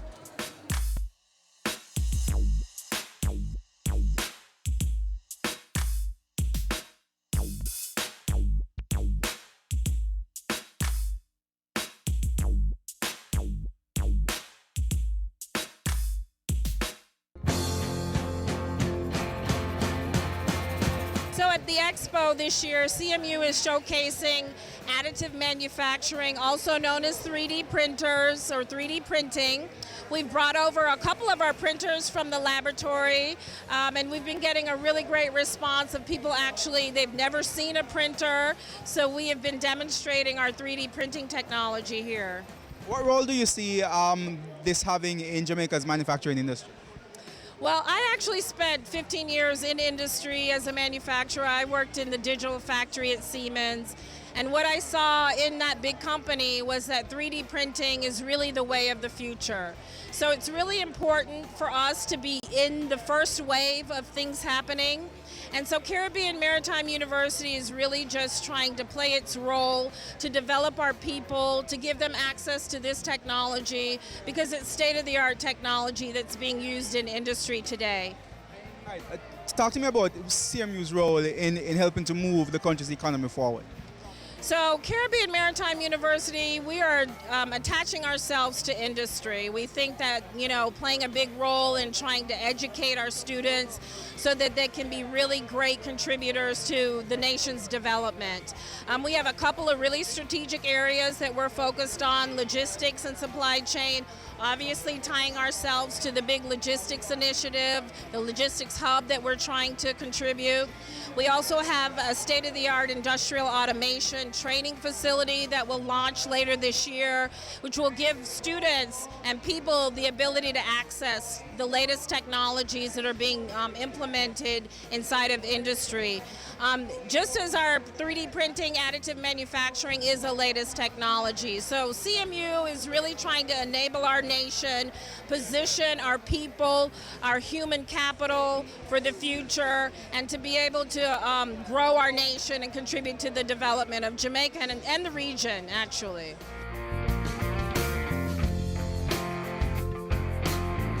So buckets are a great application for Jamaica. It allows consumers in Jamaica to save money. And it also allows merchants in Jamaica to make money. So it's very simple. So what happens is we have consumers that come on the platform. They can save at restaurants. It's eat, play, stay, and live. Merchants can create deals on the platform. We just require them to create a 15% discount so that Jamaicans can save from those discounts. Once we make a sale, we take 10% commission, and of that 10% commission, we give 20% back to Jamaicans. So everybody gets 2% cash back on the deals in our platform. Tell us some of the, companies or deals or some of the things that would be available. So currently we have deals such as Quartz on the platform. We have Appleton as our vendor, so 15% off local products with Quartz. We have Amazon products on the platform. We have Glad Helpers, 15% off if you need to save money on cleaning your house. Hopefully you don't have a dirty one. So Domino's memorabilia, so for example, Calabar, KC, so really anything from a pin to a house can be listed on our platform. How revolutionary do you think this will be for the Jamaican consumer? Very revolutionary. We work very hard to bring this product to Jamaicans to allow consumers to connect with merchants across Jamaica on their mobiles. Most Jamaicans have mobiles over computers today, 2.2 million of you. What do you think the pickup will be like? Well, we launched at Expo this year, and we've had many downloads since we've been here. Everybody's come to our booth. Everything is done. It's Sunday, end of day, and we have no more material. Everybody's come here, and everybody's very excited about the platform. This is next big thing. Next big thing. Yes, absolutely. Next biggest thing in Jamaica. So download the app today. Bucket Rewards if you want to save money. Bucket Merchant if you want to make money. All right, and where do I find the app? You download it on the iOS store or the Play Store on Google.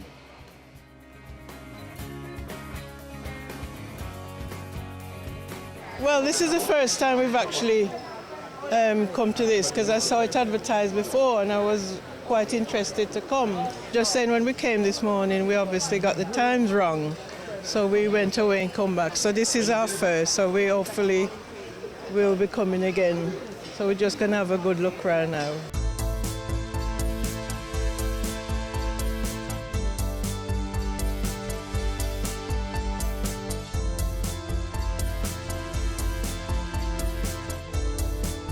As a manufacturer, we are on two fronts. We manufacture our water, but at the same time, we also manufacture our bottles, and we are exported. We are available in Cayman Islands, we're available in Barbados, we're available in BVI, we're available in the Caribbean. So as a local manufacturer, especially one that's been around for 13 years, it's important for us to remind Jamaicans, hey, here's a good quality Jamaican brand. Here is the Fiji of Jamaica right at your back door, right in Buff Bay, Portland. When people think about water and Blue Mountain water, they automatically think about at the top of the mountain, not realizing that this small town in Portland, Buff Bay, that you've possibly driven through before, is home to such a high quality water, the only naturally alkaline water in this hemisphere, in the Caribbean. That's a very big deal, and that's in our own backyard. So we are happy to interact with our customers to let people understand that not all waters are equal. There is a difference. Look at your label. Question what's happening with your water. Question what you're drinking, because you could be drinking yourself sick. We're very happy with our Expo execution this year. It's not our first year at the Expo. We try to participate as much as possible to let persons on this side of the island what an amazing product we have.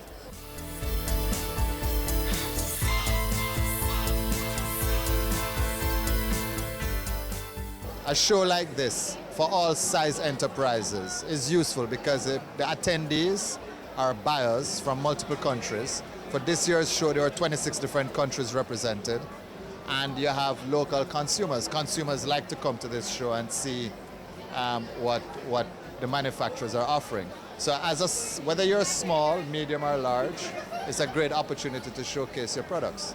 And what is nice about this year's show is there's an area next door that has a lot of small companies featured, and I see them scattered around the main show hall, but over there, really good.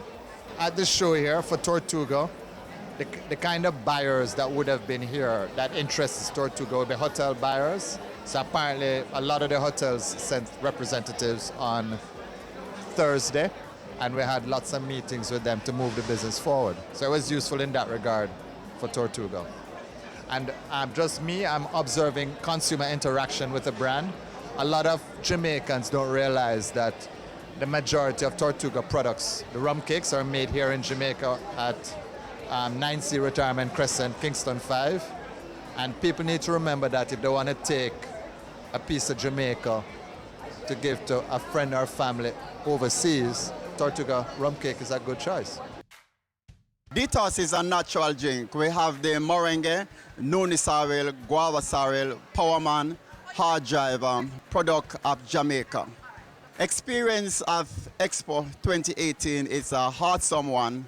It's the first time being here, and it's wonderful, it's excited, it's a joyful excitement towards me, and I will come every time you have Expo. Jamaica, it is here for a small business. It's growing, and I can tell you, it's an experience that everyone should come here, even whatever you are doing. It's an experience for you to come, even if it doesn't be a part of it, but learn about it so the other time Expo come, you can be a part of it. And that's what helps you to push your business a little further across the world. So over the past few years, Grace has been involved in the expo, and we see it as a national development. And this year, 2018, as an exhibitor, we decided to showcase our products, our new service offerings, the different factories, canning meats. And by the way, we will have a new factory opening this year. I won't give you too much details, but I know it will create job opportunities for the local farmers, and that's what we care about, people. The latest product is our Grace food drink. It comes in 4 different flavors: tropical strawberry, smooth vanilla, walnut caramel, and butter almond. It's sensation, it's a hit. I just wanted you to take a look over there. However, it's finished, as you can see. The lines were long, it's jam-packed, and we're now moving on. Our Tropical Rhythms PT, which is our plastic bottle Tropical Rhythms, it's been a hit since inception. And through Grace Flavor with a Beat, we're going to take the campaign on the road, pushing our promotions in stores, at events, because we're now heavily involved in events and in-trade promotions. As a manufacturer or as an exporter, you're also a manufacturer. So I think with the merge of the JMA and the JEA, is bringing together a much larger size lobbying group to be able to grow the industry, grow the exports, grow the manufacturing industry, and to be able to lobby government to ensure that we have, and we don't want anything free from government, you know. What we're saying, or from the taxpayers of this country, what we want is an environment that we can operate to be able to grow, so we can grow this economy, because they've tried everything.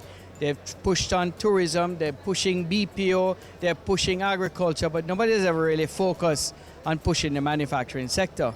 And we're just going about it in our own ways. And what needs to be known is that the manufacturing sector, and I have no bones to tell anybody, plain and straight, that we are second to bank in the financial sector, which is the first in the amount of tax. They pay about $55 billion in taxes. The manufacturing sector pays just about the same much, maybe a tad below it, but we're going to beat them very, very shortly.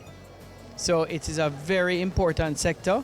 Manufacturing creates wealth in a nation, creates higher scale paid jobs, creates foreign exchange earnings, because you're now reducing imports by producing locally made products and making available locally made products to the industry.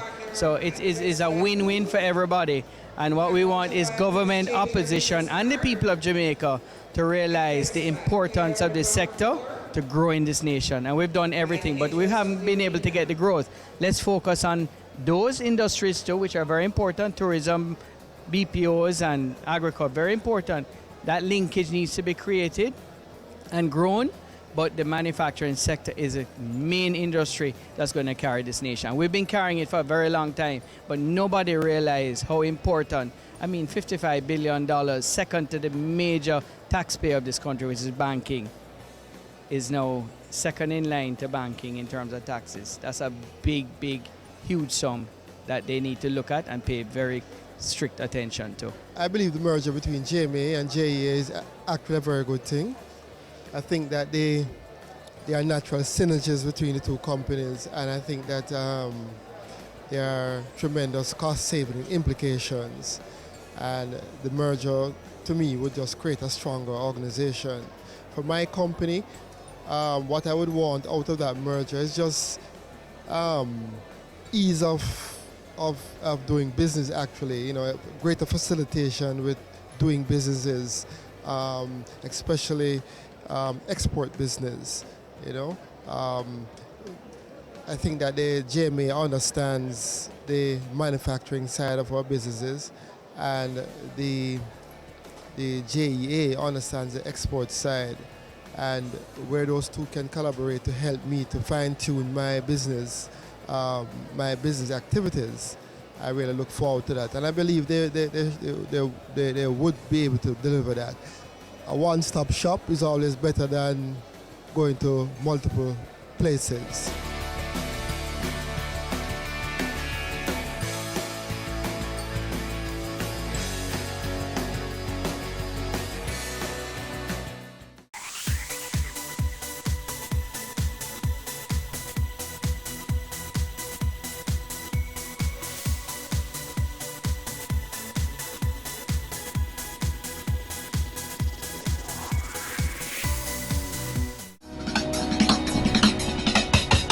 Cameo brings the creative industries to life, highlighting creatives in different fields each week. Art. My life surrounds art. I breathe, I eat art. Fashion. Food. Without a customer, we're nothing but four walls. Music. Film. Cameo, only on Business Access TV. We are serious about the business of real estate, so catch Home Sweet Home Sundays at 4:30 p.m. or if you missed it, check our website at batvja.com.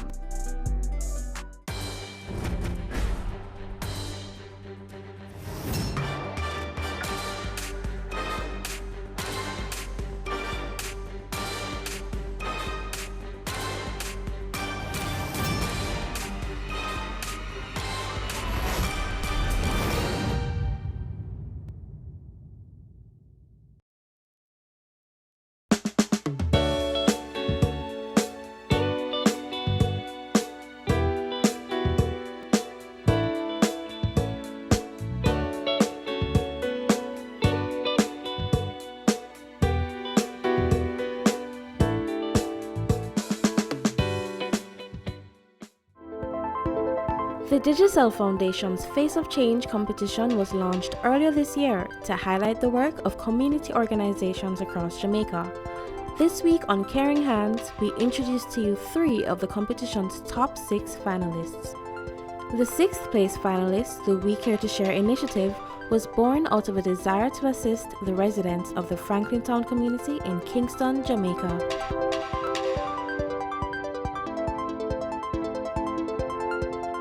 The We Care to Share initiative is a friendship evangelism outreach that goes about like a charity group that goes about meeting the needs of our community members socially, whether it's education or even just spiritually. We had a lot of elderly persons who really don't have anybody, right? We had earlier in, I think it was December and November, we had several fires in the community. And what we actually did, we actually pitched in and said, let's rally up some stuff. Let's get some grocery. Let's get 1 and 2 beds donated to us to assist those persons. And certainly December was a fantastic moment for the We Care to Share initiative. We went out secretly, nobody knew we were going out, right? And we got a list from the community members, like they referred the older persons to us. And we're talking about persons who can't see. We're talking about persons who can't walk. We're talking about persons who just got a recent stroke and persons who young. I think I had a 36-year-old man who got a stroke early and he really didn't have anybody to help. And you know, we actually went out there and just helped. So the Franklin Town Church of God is the We Care to Share initiative. We just actually mentioned it as an outreach or a friendship evangelism outreach. Now the good thing is that our volunteers come from the church. We're not going out there saying, hallelujah, come on, come to God and do all of this. We're saying, let us help you. Let us be there for you. And I think it makes a much better impact. Persons don't feel like you're preaching down to them. They just feel like somebody really supporting them and somebody is there. Managing our resources is perfect. We have a financial aid person. We have someone that deals with the administration end of it. And then we have myself who handle the PR aspect of it and continue. I also have a project manager, Wayne Wesley, who assists as well. And I tell you, my pastor has been very supportive. You see, when you have the support from your church family, and then when you go out into the communities and you tell them, hey, we opened the resource center for your children, they say, what? It feels so good because you know that they are a part of it. And that's what you want. First, we started out just erecting a resource center here. That was in 2010. In 2016, we did a relaunch of the resource center and then introduced our social concerns of the community. At the resource center, we offer printing service. We have a computer lab.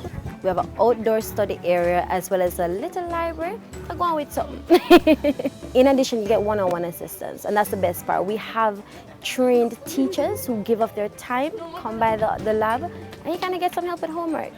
When we first started the resource center in 2010, right, we got some computers. You remember them big back one day?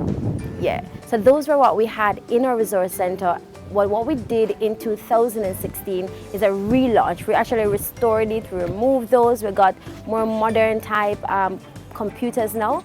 And the good thing is that Digicel Foundation came on board.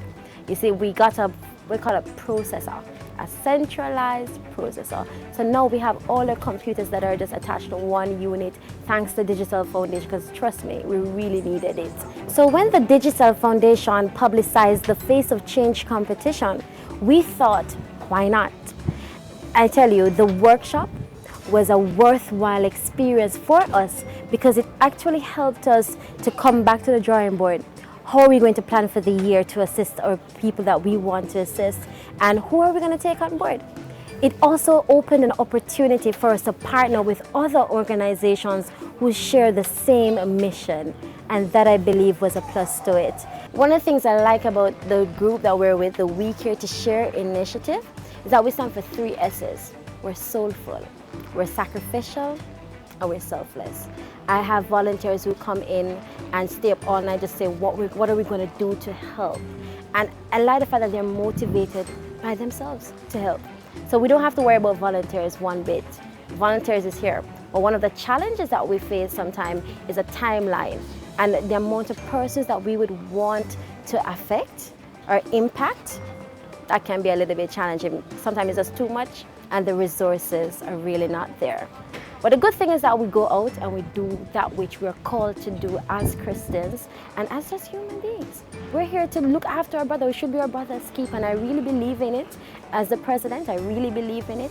And I try my very best at all time to ensure that everyone is on the same page. Many persons don't realize that our children are becoming fully affected either by home problem or school problem or just growing up.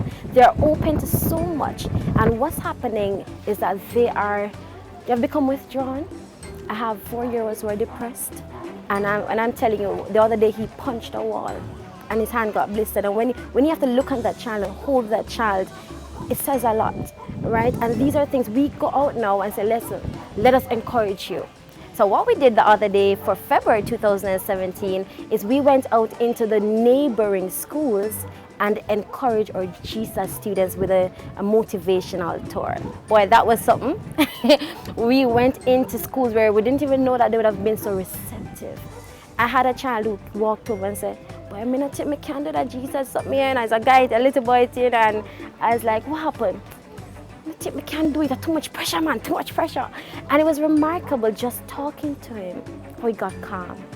And we gave us some stickers that said, I can do all things through Christ who strengthens me. It was just an impact that we're looking at our children as just children, but then when we start going out and reaching them, we realize that they understand what they're called to be in today's society. We're true leaders. The residents of the Franklin Town community are absolutely grateful for the help. Just ask Colin George Cole, who has benefited from the work of the We Care to Share initiative. For Christmas, oh my God, I get my basket and I get my bags and I get some books and pen and things like those stuff. It was great. I wasn't expecting anything in the Christmas. And Sister Georgie just come across doing a great work. She go to the community. She make us feel so wonderful. And I very appreciate that. The most rewarding thing about giving back is actually just the feeling that you get when you help somebody. I'm talking about not doing the most exuberant things, just the simple things. You making a difference, seeing that smile, seeing that impact, seeing that change is the most remarkable thing. One hand can't clap. We need to give back. We need to support each other because we're not just here for ourselves. The world tends to be going on a selfie vibe. You see, when persons realize how important togetherness and unity is, we'll understand the necessity of supporting each other on a journey. The impact is far more far-reached, but also you can see it, it's measurable. And you want a community, a Jamaica, a world at large that realizes that supporting, helping each other makes a superb difference, and the impact itself is much more valuable than anything else. We care to share. We care to share. We care to share. We care.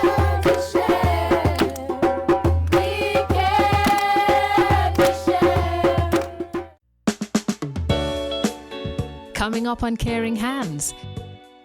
Before being a part of the youth club, youth would be like, no, me not come at the station because me afraid of police or the police them not nice. But actually being a part of the club, they notice that the police are actually human beings.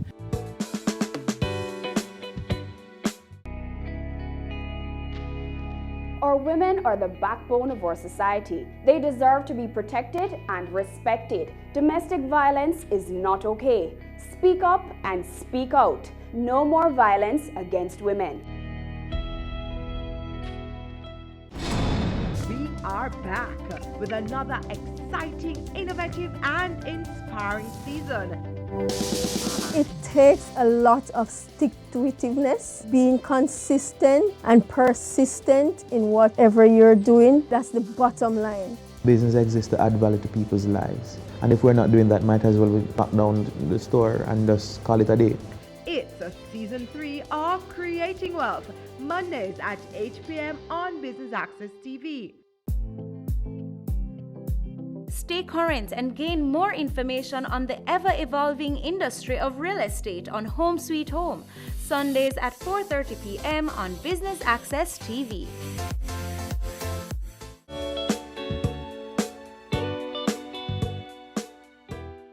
Over 40 years ago, the Jamaica Constabulary Force introduced police youth clubs across the island in an effort to provide positive guidance for the youth of Jamaica. As a result, the 5th place finalists in the Digicel Foundation's Face of Change competition, the Christiana Police Youth Club, was started in Christiana, Manchester.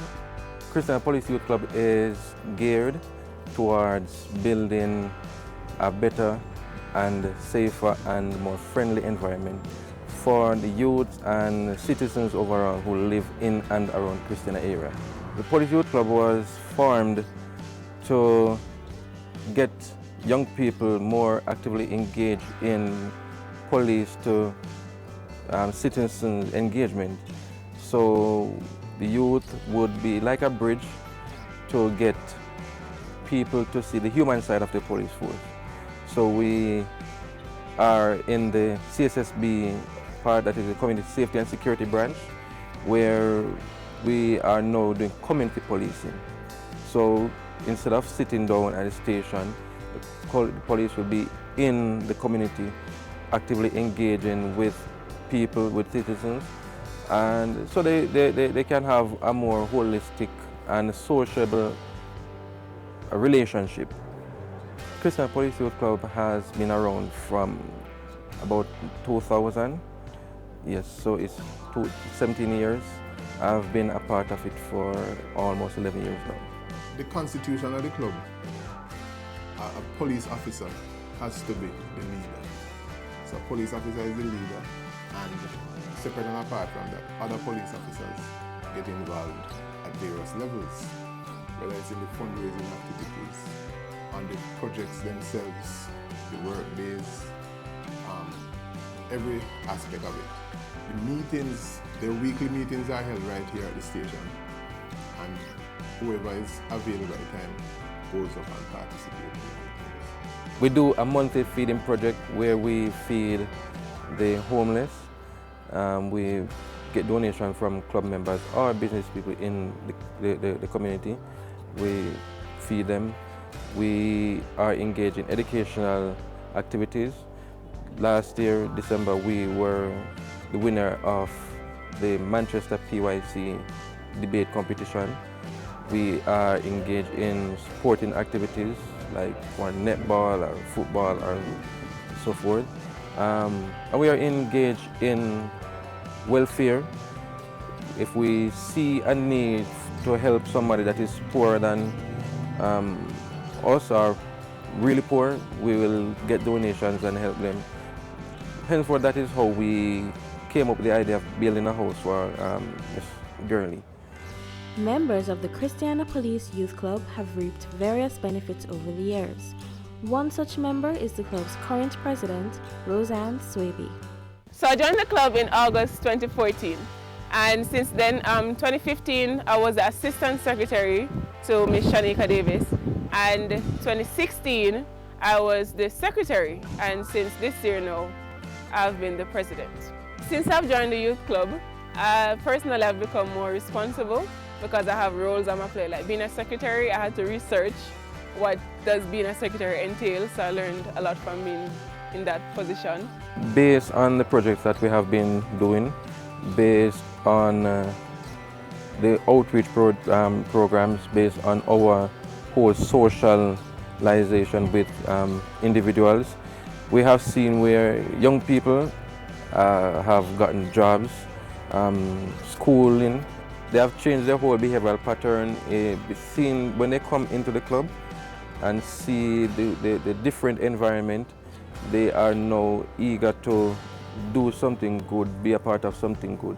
So it has changed them in their behavior.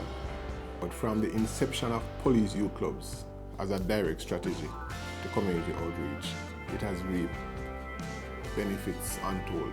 As I said before, many of our present police officers in high ranking also came from the police youth clubs. And plus, members of the youth club from the various communities will bring in new membership from the community. And even during their meetings and what is discussed and the interaction is brought back to the communities, so we get the impact there. Through the Christiana Police Youth Club, many residents have since changed their opinions on the police. First of all, we have a better relationship with the police officers, because before being a part of the youth club, youth would be like, no, me not come at the station because I'm afraid of police, or the police them not nice. But actually being a part of the club, they notice that the police are actually human beings and they're actually nice and they interact well with us and we learn from them and they come and they participate with us. So we have a better relationship with the police. The relationship between the Christiana Police and the Christiana Police Youth Club is an inclusive one. It's like a relationship between a parent and a child. It is a relationship that involves partnership. Most of our outreach community programs, we integrate the Police Youth Club into it, because traditionally the Police Youth Club and the police, we get a lot of recruitment. A lot of the members of the Police Youth Club go on to become police officers. And it is a part of our community-based policing scheme and activities, because when we foster and mentor these young people, we get them into the right frame of mind, the right kind of thinking, the right kind of people to become good person in the society. In terms of membership, the membership fluctuates because members come and go depending on if they relocate or they go to school, or I don't know if they just lose interest, right? So we have members coming in and then some coming out. Some serve for a year, some have been here for over 5 years, and then some just go for a couple of months. So being committed is one of the major problems we have with members of the club. Even from a younger age, like 13-year-olds and 14-year-olds become involved. It helps because there are so many negatives out there in the society. Anything positive, the earlier it starts, the better. So just like how we're on a recruitment drive now for police officers, we could be on a recruitment drive also for police youth club members. For Christiana, I would like to see the youth getting more involved in their communities. A lot of time when I'm coming home from work, I see them on the streets loitering. They could have used that time to do something constructive, like either coming to the club, helping out their community, or be doing their homework or something. Giving back, first, it's a sense of fulfillment. And secondly, it's a way of building your own community. Because if you don't give back to your community, then nobody outside will come and give to that community. The community is for us, and we are the ones who is responsible to build that community. It gives us a sense of hope that further down we'll have a better Jamaica, and young people do care, young people do want to make a change, and that will encourage us to continue, and we will always continue to be a face of change. Coming up on Caring Hands. I thought at first it was just a ruse to get some money, Then I heard it was going to be, you want to feed some people homeless people he had seen on the street. Business current affairs you can relate to. Frank, credible discussion. On point, dissecting the issues. Offering solutions to Jamaica's challenges. On Point, Thursdays at 8 p.m. on Business Access TV.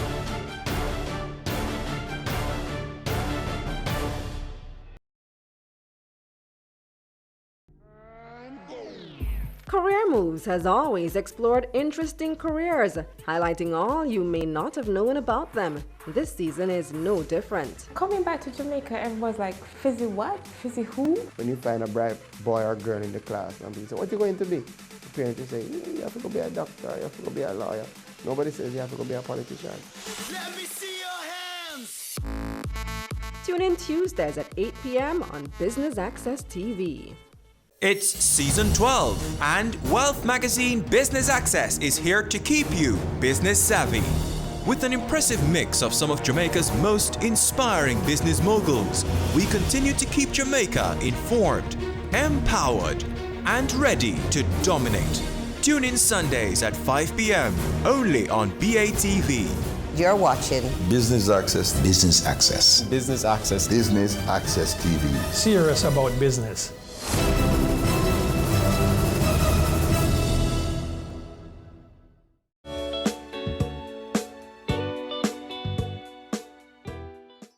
Finishing in 4th place in the Digicel Foundation's Face of Change competition, the Feeding of the 5,000 is an organization that was started in 2012 by a then 17-year-old Jordan Bennett.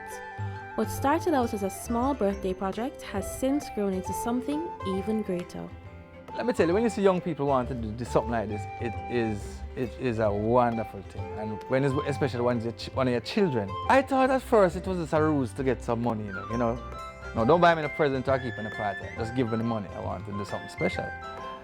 Then I heard it was going to be, you wanted to feed some people homeless people he had seen on the street. Then I realized that I wasn't the only one who had the approach. He had approach and he had like a budget.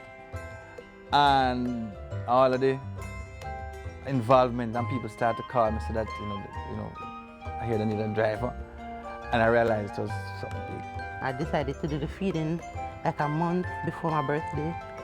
So then instead of getting anything for my birthday, I just made them buy me chicken and all of that. So I did it actually the April in 2012. And having a conversation with my auntie, I was just saying, Melanie, I really want to give back. And we were talking about like the Bible and all of that, and that's how we came up with the name. So the first feeding I had on a white t-shirt and I had a marker and I read feeding of 5,000. And I just had put a name to it, and then my brother, he came and he took some pictures. He's actually a professional photographer. So after taking the pictures, he said to me, why don't you just make a page for it on Facebook? And I said, okay. And I made a page, and the December, we did 1,000 of the same year. And then after that, it just blew up at NCU, because at that time I was at NCU in Mandeville. And it blew up. At least 40% of the students there were wearing the shirts, because I got some shirts printed, and with the logo, we got a logo, and I got some shirts printed, and I said like one for $500 at the time. Just a way to raise money for the project. And then the whole population, because then about 10 persons started wearing, and everybody wanted one. So then it blew up. And yeah, that's how it really started. It just started as a one-off project, and then it just blew up into something that I never imagined at all. Actually, I heard about it from a classmate of mine, and then I realized it was in the area. And I say, oh, bored one day, let me just go to one of them conferences. It wasn't me planning to be a part of this thing and everything. And everyone there was just so nice and welcoming, and that was about 3.5 years ago. And throughout that time, I've developed a love for the organization, and I love to see things flow and go well on the days, so I've gradually become more involved in the organization to the point where I'm his right hand. Our Christmas feeding is usually the biggest event we have for the year. We get the members from the Golden Age home in Vineyard Town here to come here, and we have them under a tent at the front of the studio, and they just get to, you know, come out of their place for the day, and they get to dance with all of us, and we feed them, just make them feel good. So that's a part of the December feeding day, just making those members of the community feel nice, you know. Going out on the feedings was an eye-opening and life-changing experience for most of the volunteers.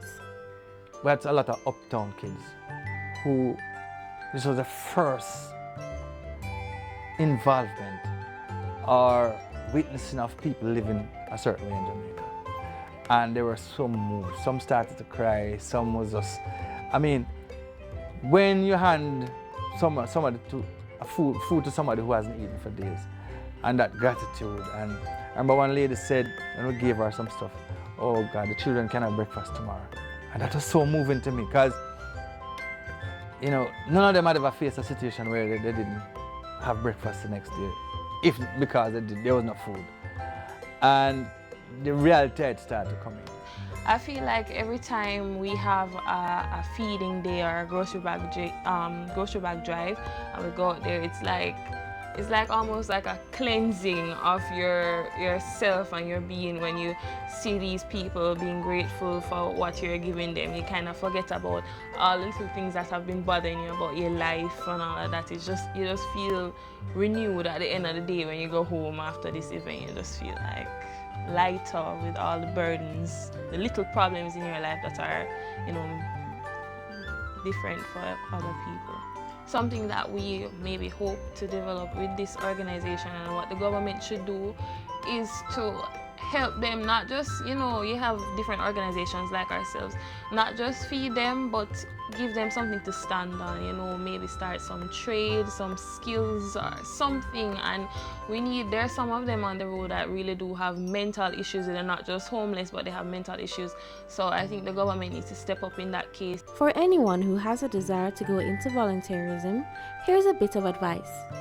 My advice is to start it, just start it. Don't even think you have to be feeding 5,000. When we mentioned feeding at 5,000, we just took it out of the Bible. It was just a number. I mean, none of us had any idea that it would go on to 10,000. None of us. But just start it and don't be afraid to dream, because it costs the same amount to dream a small dream as a big dream. Just dream. And try and translate your dream into paperwork, something that somebody can read. Form an organization. I mean, it's a good way to start a business.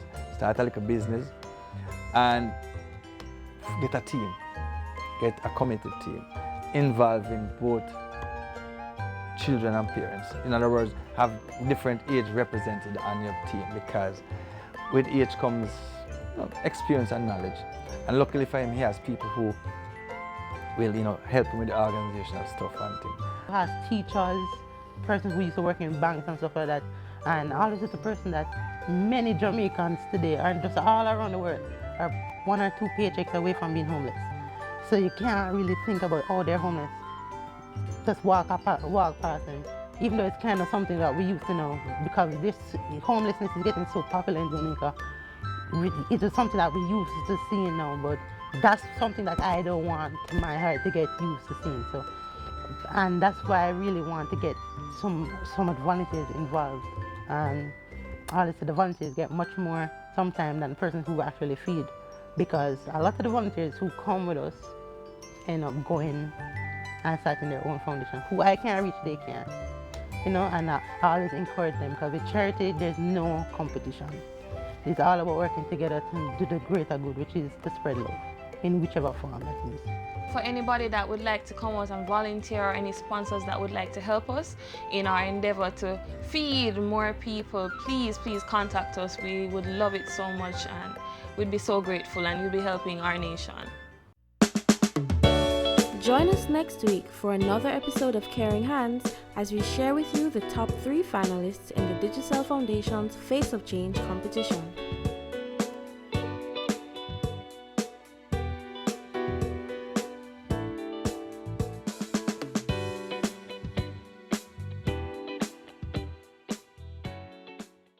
They say it takes a village to raise a child, but the world will one day need the leadership of that child. The time you spend with your child matters. It stimulates their minds and shapes the way they act. Talk with your children. Help them to better understand the world around them and to value what is truly precious. Above all, the most valuable gift you can give them is love.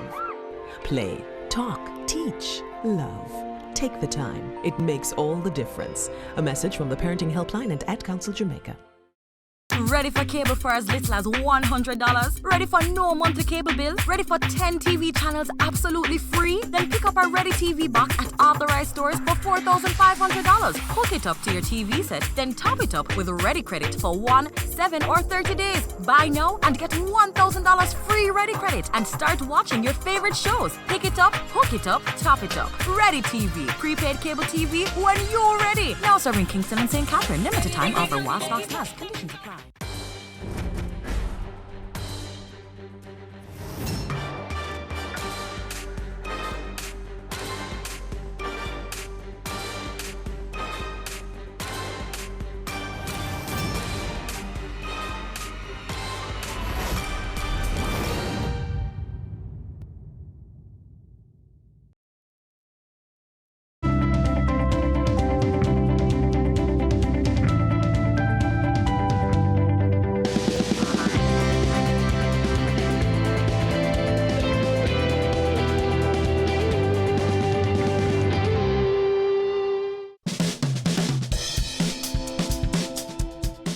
My name is Dorrit Watson. I am Managing Director of D Next Step Sandals and Accessories Limited. We're located in Devon House, 26 Hope Road, Kingston. We're on kiosk number 24.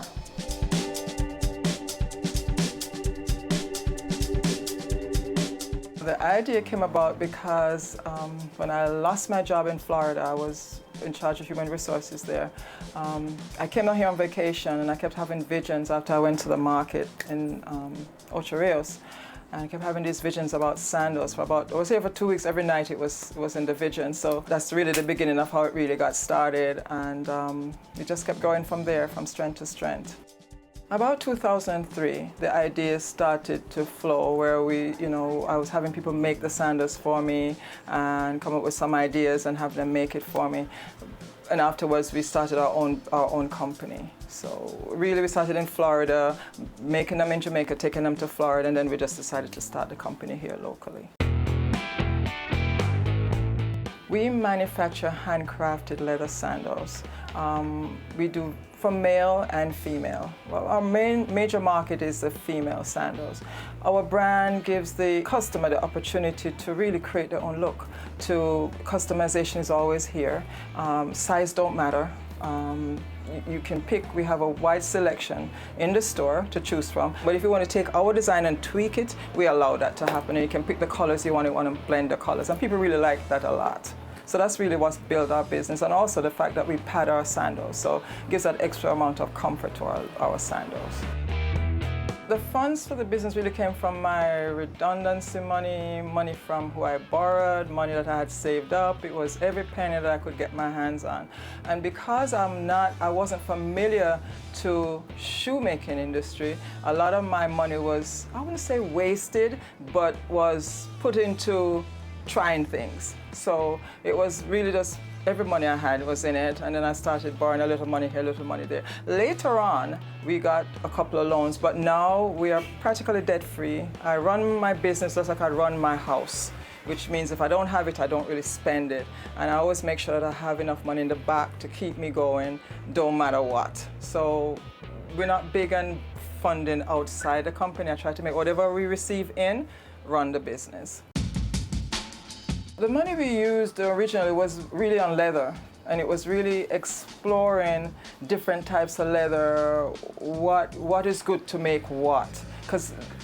Because I wanted to make them a little different from what I was seeing on the street, it means that I had to really always go out of the box. I was always looking for that different material that's not available. That's why people say, oh my God, I didn't even know that was leather. It looks so pretty, because I look for leather with patterns on it and bright colors that you could blend with other colors. So a lot of my money was invested that way. Then there was buying the initial equipment to get it done. Although it was done by hand, we still needed a sewing machine, and then I bought like 3 of them before I realized I was buying the wrong machine. But eventually we figured out what the right machine should be. So you do spend a lot of money that way when you just started out, because you're doing trial and error, and that's the only way you're gonna know how you're gonna fit into the market, is to try it and see if it works.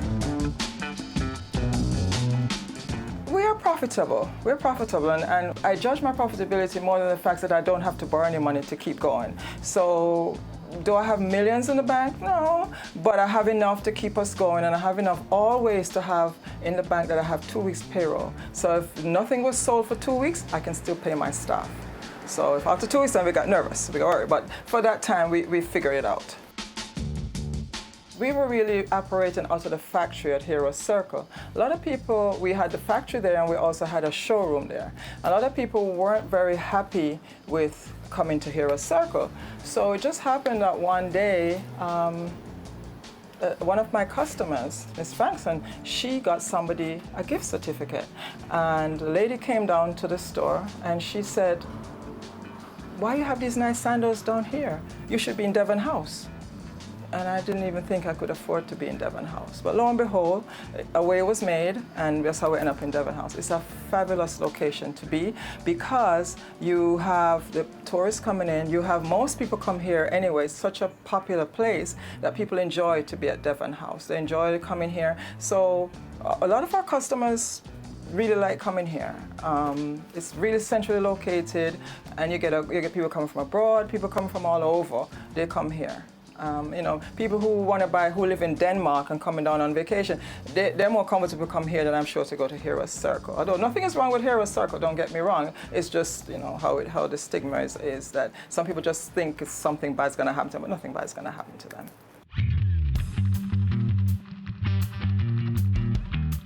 My senior person, we found each other more or less, but most of the other people that work with us come through Heart. So we take them and we train them. They're very young. Most of the time we get really good people from there, and lots of them stay with us and they hone their skills and become, you know, we train them from scratch, we train them our way, because the important thing about D-Neck, it has to be made our way. We don't want you to make it your way. So it's good that we take them and we train them to make the sandals our way. It's a very friendly environment. You could almost say it's like a little family, because everybody kind of look out for each other. You know, if somebody don't turn up for work on time, somebody's going to wonder where that person is and call them and make sure they're okay. So I said we kind of run it as a low-level family business. That everybody is involved, and most of the people there, you know, they all get along. We all get along, you know, really. So it's, except, you know, we have, every business has its ups and down days, but in general, I think we all get along very well. Mentally, my day starts at 4 o'clock. That's when I wake up. And I usually check to see what's going on the email. I usually just go on Instagram, check all my social media stuff. I physically get to work 7:30, 8 o'clock. It depends on the day. So let's take a Monday. A Monday is a day that I usually buy my raw materials. So I go to Halfway Tree, I buy my raw material, I make sure we have glue, I make sure we do everything, and I also make sure that the orders that we got on the weekend are scheduled and are placed up for order. And we also go to make sure that scheduling the work, who's going to do what, and talk to the supervisors what we're going to do and how we're going to get it done. If it's time to do my SO1, I get that done, file my stuff, because basically throughout the day I do basically everything from one end to the next. So technically my day finish, I usually pens down at about 7. I've often heard people say, when I started my own business, I lost everything. Well, I'm a prime example of that. But I have a determination that's endless. So you can beat me down as much as you want. Chances I'm going to pop back up in one way, shape, or form. So yes, it's been positive a lot, because I love to see people in the sandals on the road and make me real happy. I'll dance. I saw a lady once in JCPenney in Miami. She had on the sandals, and I almost killed the lady. I said, "Oh my God, you're wearing a D-Neck style?" And she was like, "What?" I said, "The sandals, they're by brand." And she's like, "Somebody gave them to me. I don't even know where they came from." So you know that makes my day when I see that. And I love when I come in the store and the store looks pretty, and that's really what gives me joy from what I do.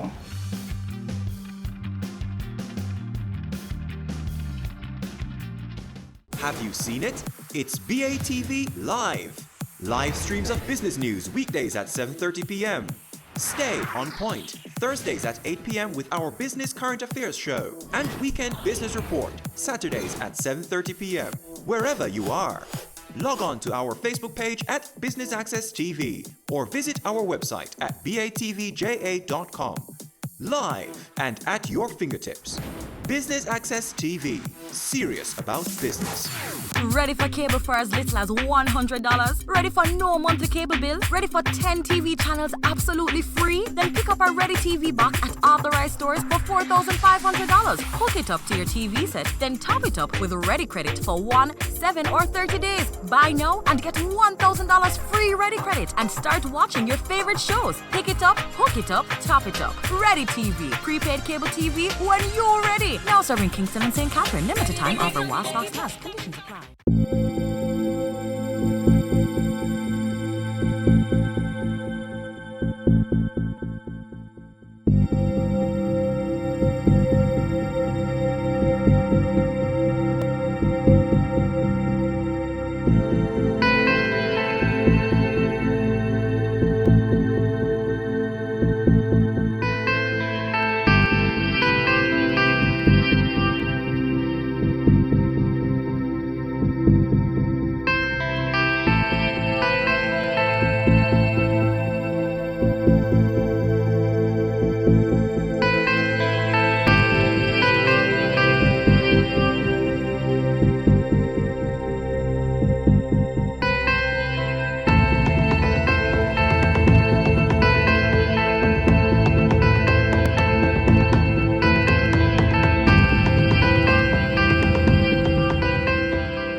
What makes us unique is a customization, number one, colors, number two, warranty, number three, and meeting the needs of our clients. Always the clients come first. With all those ingredients put together, puts us apart from the competition. Our ideas are generated two ways. One, from us in general, the general style.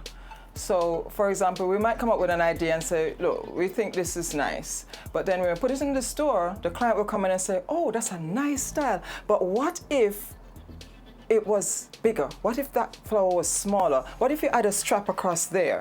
So sometimes we take that idea, sometimes we take it and we use it in the store, sometimes we don't. So really our clients drive our designs a lot.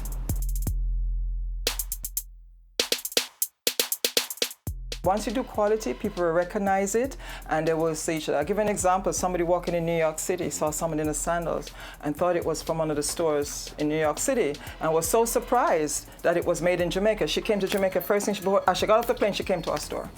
You know, so the word of mouth is your best. When somebody can say, you have a great product and I've tried this product and it's nice, and people stop you and say, where'd you get that from? That is your best way to really build your brand. The second way is social media. You just can't go wrong with social media.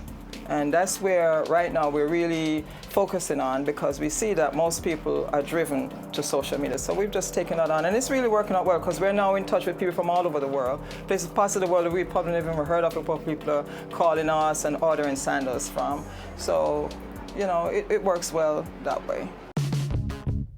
I would say some of the challenges that I really faced in the beginning, that was trying to understand the Jamaican way of doing business, satisfying all the government requirements. That really, you really have to get a grip on that. And one of the things that I've discovered is that every aspect of your business, you must understand how it works. Even if you're going to pay somebody to do it for you later on, make sure you take the time to understand it. So if it's your SO1, make sure you know how to fill out that form. Even if you're going to give it to somebody else to do, because you need to know if it's been done wrong. You don't want to get to the end of the year, you go to get some documents done to find out, oh, you did it all wrong. So I really believe in trying to understand every aspect of your business. Then you can do whatever you want to do with it afterwards. My biggest failure, I think, would be trusting too much. Believing that everybody thinks like me, and it doesn't quite work that way, because everybody has their own story, their own agenda. So when you're thinking that you're working with somebody or you're doing something with somebody and you think they're working with you, you have to always remember that they have their own goals. You have to know how to separate yourself and know how to just deal with it. I have a quality control person. I try my best to have as many eyes as possible. So, for example, we kind of have things, making the shoe set up in phases. So at any one phase, anybody can say, hey, this didn't look right, and throw it out. That's the concept. Now, some people who might like that, but in general, it's like everybody, although I have a quality control person, everybody works there is really a part of the quality control process and should stop. If they say something isn't right, should say something.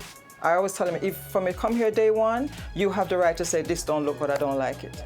And at least question it, that you don't get to the end and then we have to throw it on and start over. And to be honest with you, throw it out and start over again. A lot of times we had to say, this don't look good, throw it out. Sometimes we make it for the client don't like it because so and so and so. We say, you know what, I don't argue, we just go ahead and make it over to how they want it to be made. Some of the things that we've been working on is, for example, having somebody else start buying the raw material besides me.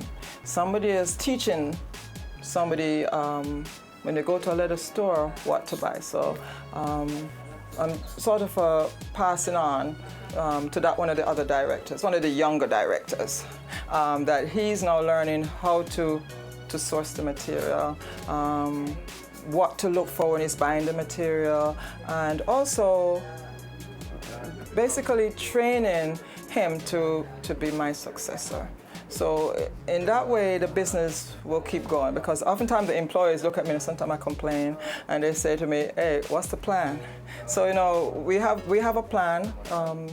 It probably needs to come up a little bit more rapid, but there is a plan that one of the directors will take over and continue the business. But right now he's in the learning curve. He's learning material. We go to the stores together, we go online, we do all showing him where I get the stuff, what to look for, and all the different things that you need to learn if you're gonna take over the business. We do a lot of marketing on social media. We also attend trade shows. One of the things we're going to do next is try to go to Magic, which is really a big step, which is in Las Vegas a couple times a year. And if you can get through in Vegas, your company can really take off. We're probably going to put the store online fully. Right now, you can create your sandals online on our website. The same sandals that are in the store can be purchased right online and come to you in the mail. One of the most successful marketing strategies we experienced was really a gift from National Bakery, which was when we were the bold ones. And that really leaped our business into so many different arenas, because they gave us free exposure at Expo, free on TV, newspaper. D-Neck Step Sandals was everywhere, and it was a wonderful thing, and I cannot thank them enough for it.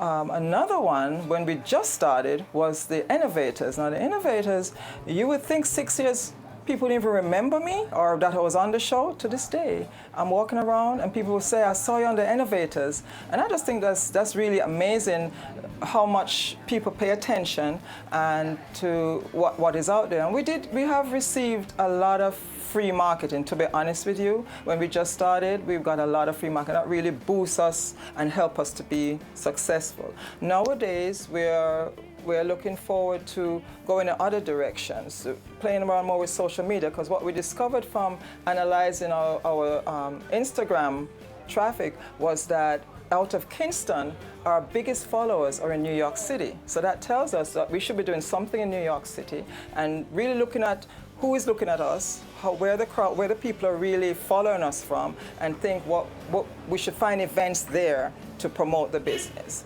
So that's really our plan for next year. We do some export already, which is launches in Antigua, St. Kitts, and a few other smaller shipments in other islands. But I think we need to now go to those people who are really seeking us out and go and do something in those areas. My determination to be successful is endless, and I'm never going to stop trying until the day I die. I'm just a very determined person, so I'm always looking at new ways. If I can't sleep at night, it's because I'm checking out, seeing what's going on in the world as far as fashion is concerned, and how we're gonna fit into that. How can we fit our business into what's going on in the industry? What sort of sandals we should be making? What colors we're gonna make? So I always try to keep the business fresh as much as I can. I'm too determined not to try to be successful. I think to be a successful entrepreneur, you really need to have determination. And people are going to tell you, no, you can't, it's a stupid idea. But if you think it's a good idea, you have to be willing to take that risk to do it. And you got to be willing to work with the people you want to focus your product on. So those people who you're working on are the people who are going to give you the idea to make you successful. So you got to listen to them. My determination of success is not about money, it's more about accomplishments. I like to see things done well, and I like to see something flourish. It's like a garden, you know, you plant your tomatoes and you see your fruit reap and it looks so pretty, but maybe you're not gonna get any money for it, but it's yours, and you just think you did that all by yourself. And so, just how I view it. My greatest fear would be when I'm supposed to stop doing this, and how I manage it is just simply just keep going.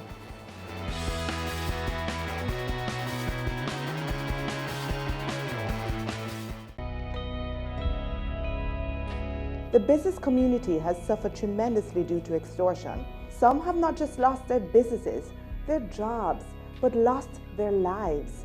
This is extremely impactful to the growth of our country and to the progress of our people. We are our brother's keeper. Let's put a stop to this. No more use of force. No more use of fear. No more extortion. No more. They say it takes a village to raise a child, but the world will one day need the leadership of that child. The time you spend with your child matters. It stimulates their minds and shapes the way they act. Talk with your children. Help them to better understand the world around them and to value what is truly precious. Above all, the most valuable gift you can give them is love. Play, talk, teach, love. Take the time. It makes all the difference. A message from the Parenting Helpline and Ad Council Jamaica. Caring Hands Season 3 continues to effect change in a changing environment. Many of us were raised by grandmothers, right? So, I mean, we know the wisdom that these people have. Going beyond business. The little leaders of today are our leaders of tomorrow. And with the proper education, we'll have very good leadership coming from that. That's Season 3 of Caring Hands, creating change and shaping lives, every Sunday at 5:30 p.m. on Business Access TV. Cameo brings the creative industries to life. Highlighting creatives in different fields each week. Art. My life runs art. I breathe, I eat art. Fashion. Food. Without a customer, we're nothing but four walls. Music. Film. Cameo, only on Business Access TV.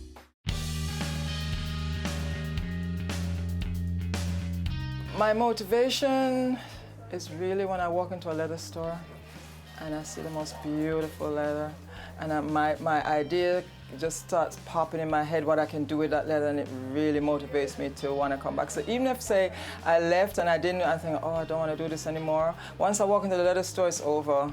I get back, all my jitters go, and I'm determined to get the next color in the store. My greatest inspiration came from an old lady who raised me as a little girl. And one day, I asked her what I should be when I grow up. And she told me, Pickney, you can be anything you want to be if you put your mind to it. And it's never left my head. My favorite aspect is when I go somewhere and see people wearing the sandals, especially when they're showing them off, or when they come in the store and they say to me, oh, I was at a party, and this one was wearing that one, and that one was wearing that color, and we were having a talk whose sandals was better. Nothing makes me happier. My success is attributed to my philosophy that if it's got to be done, it must be done. And it can be done, and there's nothing say that you can't do anything. There's no such word I can't do it, it's impossible. I believe that the most satisfying aspect of this business, watching it grow, that you have something that was nothing 7 years ago, nobody even heard of it or thought about it, and 7 years later, I pray we'll soon be a household name, but we're on our way. My plans for the future are, as far as the business is concerned, to find ways to make it grow, to continue to be successful and to grow from strength to strength. My personal life, to travel, travel, travel, and more travel. My advice to those who wants to go on this very challenging journey of starting their own business is to research, figure it out. If you feel strongly that you're onto something that is wonderful, that can become greater than you someday, then I encourage you to always pursue it.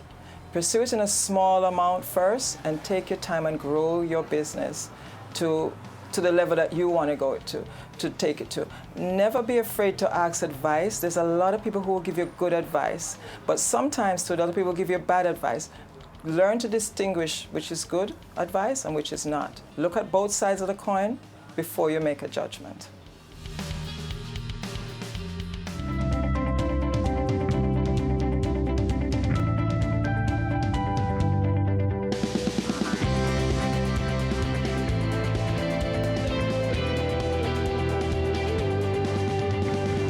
Now presenting the Jamaica Social Investment Fund ICDP Enterprise Development Project.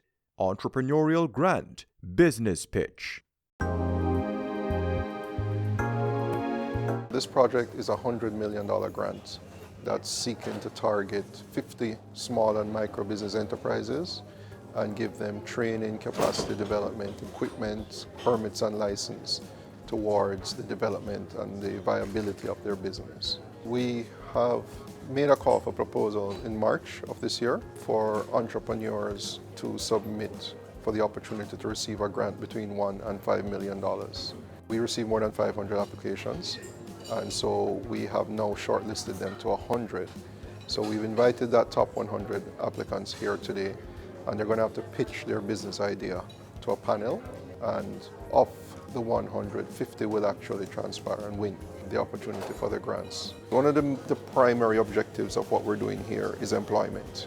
We want the business to be able to sustain not only the principals as the owners, but we also want the business to be able to employ at least 2 people.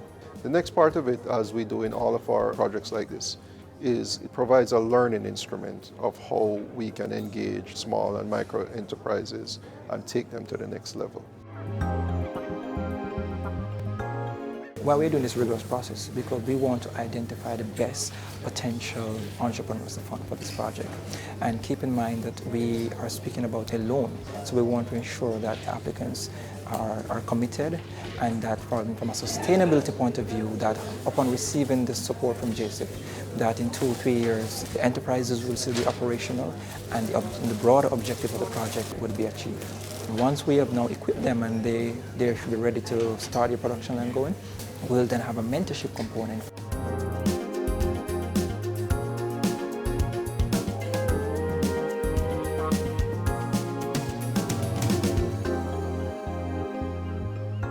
It has been a very competitive process. Jamaica is filled with persons with drive and passion. We're expecting that the best will be selected. And then for those who are not successful, we are also hoping to link them to other providers of services, because I'm telling you today, from what I've seen, it is an excellent, excellent, excellent opportunity.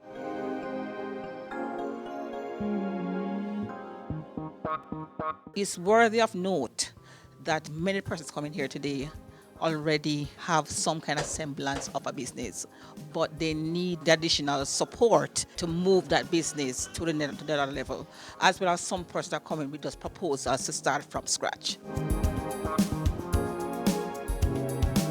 On behalf of the JSIF, we want to really thank the DBJ and other partners from UWI who came to be part of the panel, and just to remind you that the JSIF is here and we're investing for community development.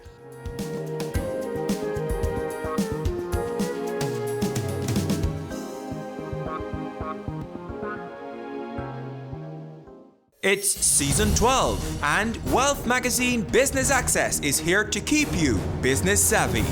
With an impressive mix of some of Jamaica's most inspiring business moguls, we continue to keep Jamaica informed, empowered, and ready to dominate. Tune in Sundays at 5 p.m. only on BATV. You're watching Business Access. Business Access. Business Access. Business Access TV. Serious about business.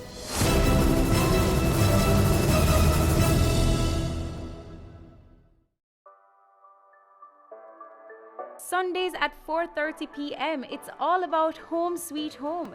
Get your half-hour dose of the business of real estate, from laws and concepts to reality, building, buying, or renting.